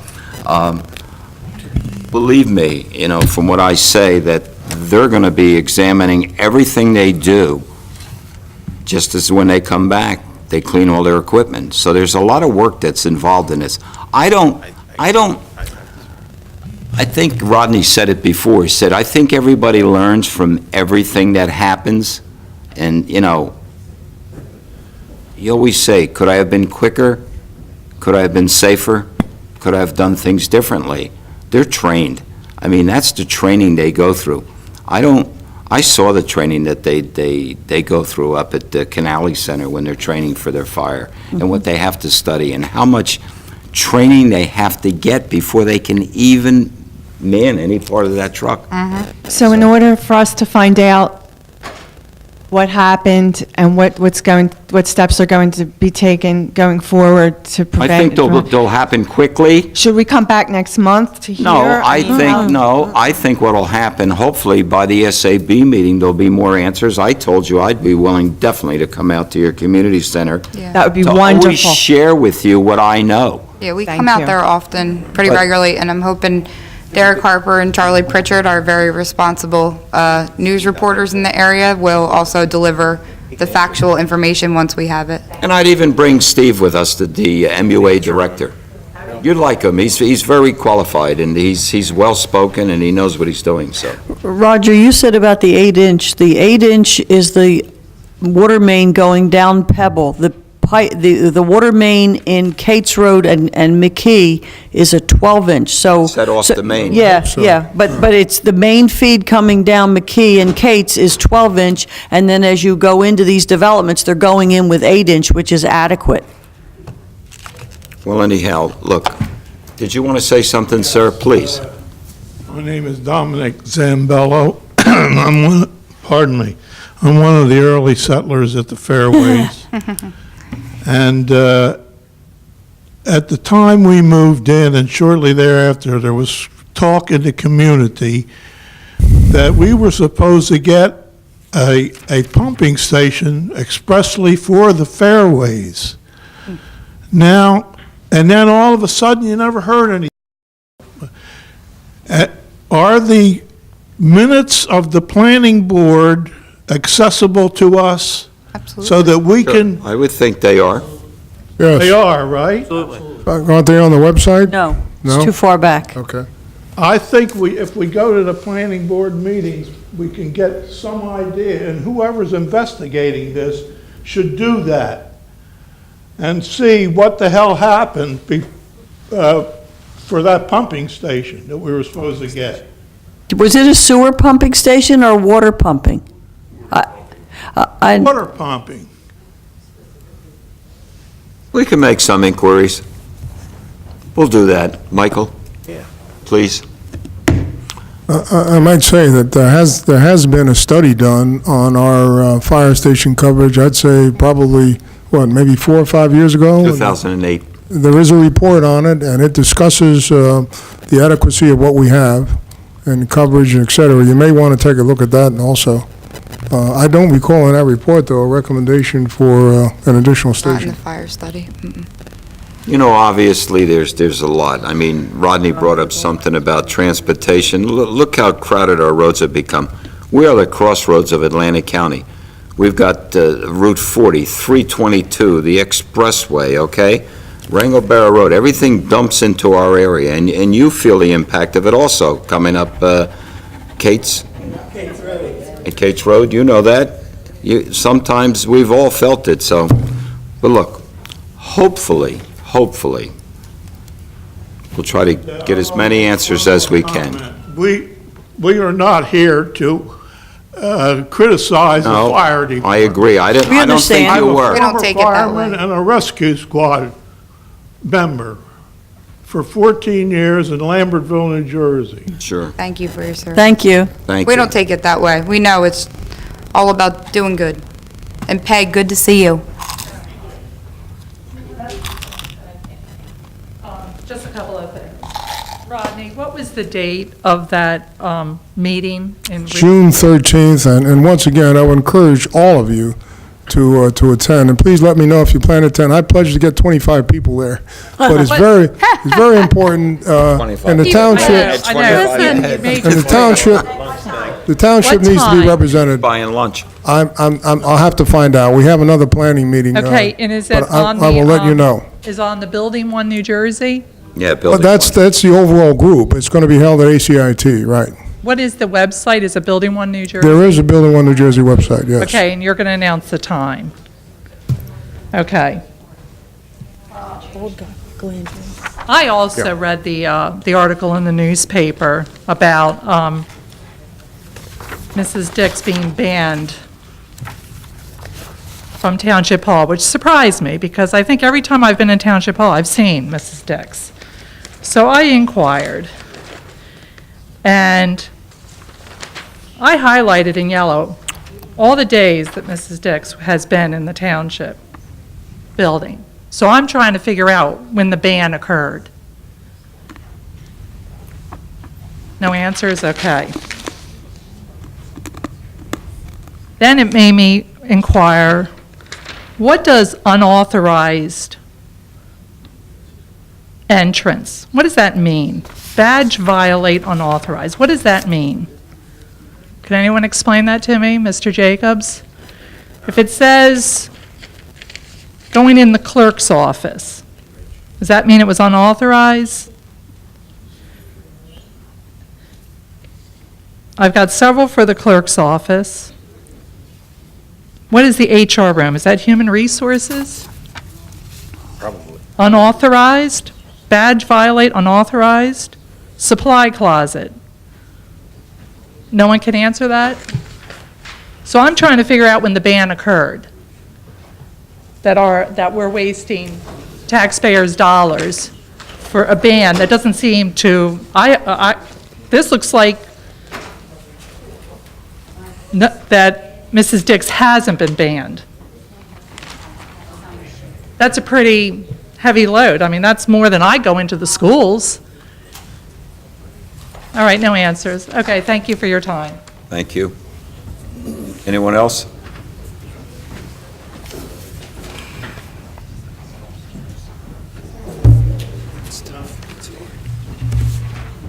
Good evening. Bruce Stry, for the record.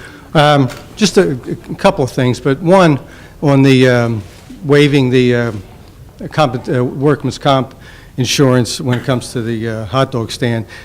The only people that don't buy insurance to protect themselves are people that don't have anything. So if you have something to lose, you should be insured. And there should be a committee that, if you don't choose to have proper insurances, you should have a committee to cross your fingers and hold your breath those 50 days that the hot dog stand is in effect. More importantly, I read the editorial in the press about the lawsuit. I have a copy of the filings. And I think, first of all, any organization that hires people, which this committee is, has a duty to protect those employees. Everybody has rights and responsibilities. In the Township Committee's case, you have a fiduciary responsibility to the taxpayers of the township. According to the lawsuit, there were many complaints lodged formally in writing to the township. You did the proper thing. You have no choice, really, than to investigate, and you did that investigation. As far as the ban, I think that was a stretch. I think that was a distortion. I don't think there was a ban. I think Mrs. Capone just pointed out that I don't know if she made it clear, but every employee, I think, including township committee members, have a card that you swipe when you enter the building. The internal locks have swipes. So, and I think that's what Mrs. Capone was indicating. Furthermore, showing that Mrs. Dix was indeed in Town Hall, regardless of the ban, so-called ban. I don't think it was a ban. The way I read it, it was a restriction to protect not only the employees but the taxpayers from potential lawsuits. It was you were duty-bound to do something. You had no choice but to act in some way. Perhaps you were caught between a rock and a hard place. And ultimately, I appreciate the fact that you're not commenting, because that's appropriate also during a pending litigation. I think down the road, the truth will come out when the proceedings are over. So I think I, for one, support you. I support the four of you who acted the way you should have to protect the township employees and the taxpayer. Again, if anybody's interested in getting the fact, the lawsuit is public information. It's a lot of reading, but I think it borders on, in my opinion, a frivolous lawsuit. And I think that any investigation that was incurred frivolously those costs should be borne by Mrs. Dix. Thank you. Anyone else in the public? My name is Roger Leibelsberger, I live at 80 Mill Street. I want to make a point. I feel as though I live on the wrong side of the river now these days, because the conditions in that side of town are deplorable. Treating the trash on the access road, trash on the bridge, the way the factory looks, the sidewalks are all broken up. There's people that go down there with strollers, have to actually go on the street because they can't go down the sidewalk. And then there has been a lot of theft there in the last 2 weeks. I had 2 bikes stolen within a week. I find trash in my front yard all the time from the liquor store. Trash in my backyard. Neighbor had stuff stolen from their yard. I feel as though you have to monitor this area more. It's an embarrassment. And I'm proud to live in this town, but I'm not proud of where I'm living right now. Thank you. Thanks, Rob. Thank you. 80 Mill Street. Michael, would you mention to the chief, please, and also to the inspectors? Yes, I wrote it on. Anyone else in the public? Well, let Mr. Rogers speak, Richard. You want to wait? Okay. I hate to get up and prolong this, but I'm just, as a taxpayer, I'm appalled because my taxes went up $1,000 last year. And I know they're got to go up at least another $1,015 this year. And I can't understand why or how a person could sit up there and say, this is my town, and be suing us to kingdom come, it's going to be over $1 million when it's done. But she'll sit there and say, this is my town. Then, I got kids. I don't beat the hell out of them, and then the other hand, love them. You either love them or you don't love them. So how can you brag about this being your town and you're suing everybody? You'll probably sue me next. That's all I got to say.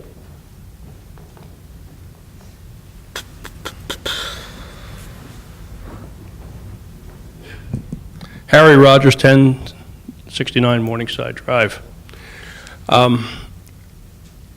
It's interesting to note that public employees have no responsibility for the mess they create, whether it be because of legislation or other foolish acts. But the taxpayers are always going to be the one holding the bag. Politicians come and go. They're never held responsible for what they do.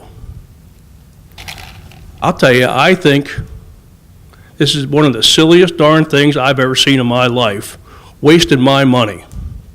It annoys me. It upsets me for the same reasons Rich just mentioned a minute ago. Our taxes spiral northward. 3 years ago, I came to this microphone and I addressed my remarks to you, Mr. Mayor. I wanted to know if Ms. Dix was going to continue her crusade against Township Committee at that time. and everybody was appalled that I asked the question. Maybe I don't look so stupid now, but I am really, really annoyed at the lack of personal responsibility that's going on in this township right now, because none of the 4 of you, 5 of you are going to be left holding the bag. We hold the bag. Thank you. Anyone else in the public?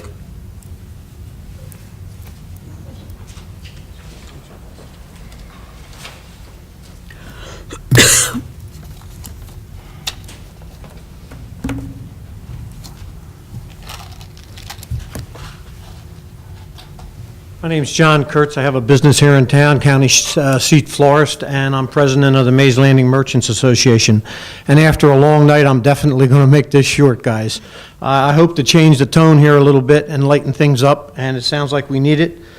First, I'd like to just remind everybody, and I'm sure you do remember last year when the township partnered together with the Merchants Association to bring us one of the most amazing hometown celebrations that ever happened in this town.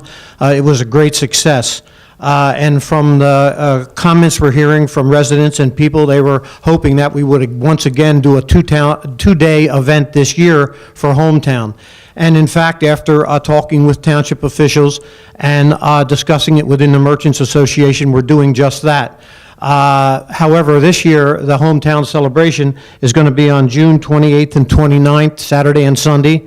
The Saturday portion will be the Hometown celebration, like we do every year with all the events and the fun. We're going to ask the township to help out. We're going to hopefully have the dive team and a lot of the township, like the fire department and maybe the police department even involved. Where last year the dog show brought a huge crowd when they had the canine unit there. It was great. The difference is this year on Sunday, we're going to have a community family picnic day. What that simply means is anybody in the township, church groups, individuals, organizations, or just a large family that would like to come down to the lake and have their picnic on that Sunday, what they're going to have the fortune of having is that we, the Merchants Association, and our 100 or so business members will provide the events that happen on Saturday over to Sunday. So the bouncy rides, the children's events, the games, the band, the music, everything that will happen on Saturday will happen on Sunday. So we're asking folks to come on down and take advantage of that family and community picnic day and enjoy yourselves. It's going to be a great event. And we're hoping to see everybody. And then just to touch real quickly on the Waterfront Wine and Food Festival is September 27th and 28th out at the lake. And then right here in town, because we always want to keep something happening on the main street, the merchants have, again, kept 2 of our events downtown, and it's going to be something for all of us to enjoy.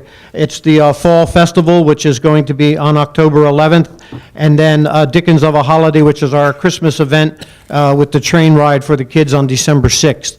So it looks like we have a complete slate of events brought to you by the Merchants Association, and like last year, the township partnered with us to make it such a great event. This year, we're hoping they help us out a little bit at the lake for the community picnic day by getting the word out, because it's going to be a great opportunity for everybody in the township to enjoy themselves, and that's what we want to see happen. Next, John, you said you changed, are you saying you've changed Fall Fest from the 18th? That's what I had written the last time we talked. That's correct, yes. So it's again changed, now it's the 11th, which is Columbus Day weekend. That's correct. Okay, October 11th. I'll change it, thank you. Thank you. And next, I'd just like to touch real quick on something was brought up by our administrator's assistant, and Elisa Marcolongo, and it's a series of, as you know, last year the Hometown had banners all up and down Main Street on 20 poles with the Hometown Celebration 200th anniversary. Well, those poles are still existing, the brackets are on them, and Lisa came up with an excellent idea of providing some banners that could go on those poles all around town, and actually it would be 4 seasonal banners that the Merchants Association will get together and provide the funding to buy those banners, and then the township would put them up for us, is what we're hoping. And I think that's something we can work out, seeing the hardware is already existing and it's there. I have some pictures of the banners. I'm going to leave them here tonight, and I'd like to also give a copy to the members because I understand that not everybody might have had a chance to look at this. John, have you had many merchants respond to the idea of whether or not they would want to purchase the banners? Oh. Yes? Yes, I did. Okay. Thank you. Thanks, Rod. Actually, we have 17, about 17 of those banners possibly sold already, and we have 20 poles.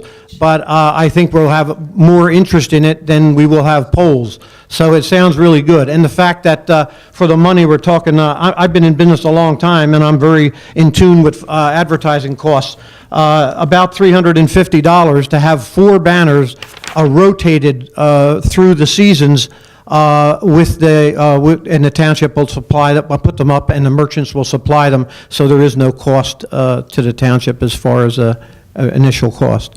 But that's it, and thank you very much for your time. Thank you, Thank you. John. Thank you. Thank you, Lisa. Yeah, great job, Lisa, on that. Anyone else in the public? Move to close the public portion. Second. Motion is second. Questions or comments? All those in favor? Aye. Move to adjourn. Second. All those in favor? Aye. You don't even give us a Motion chance. made. Wait a minute.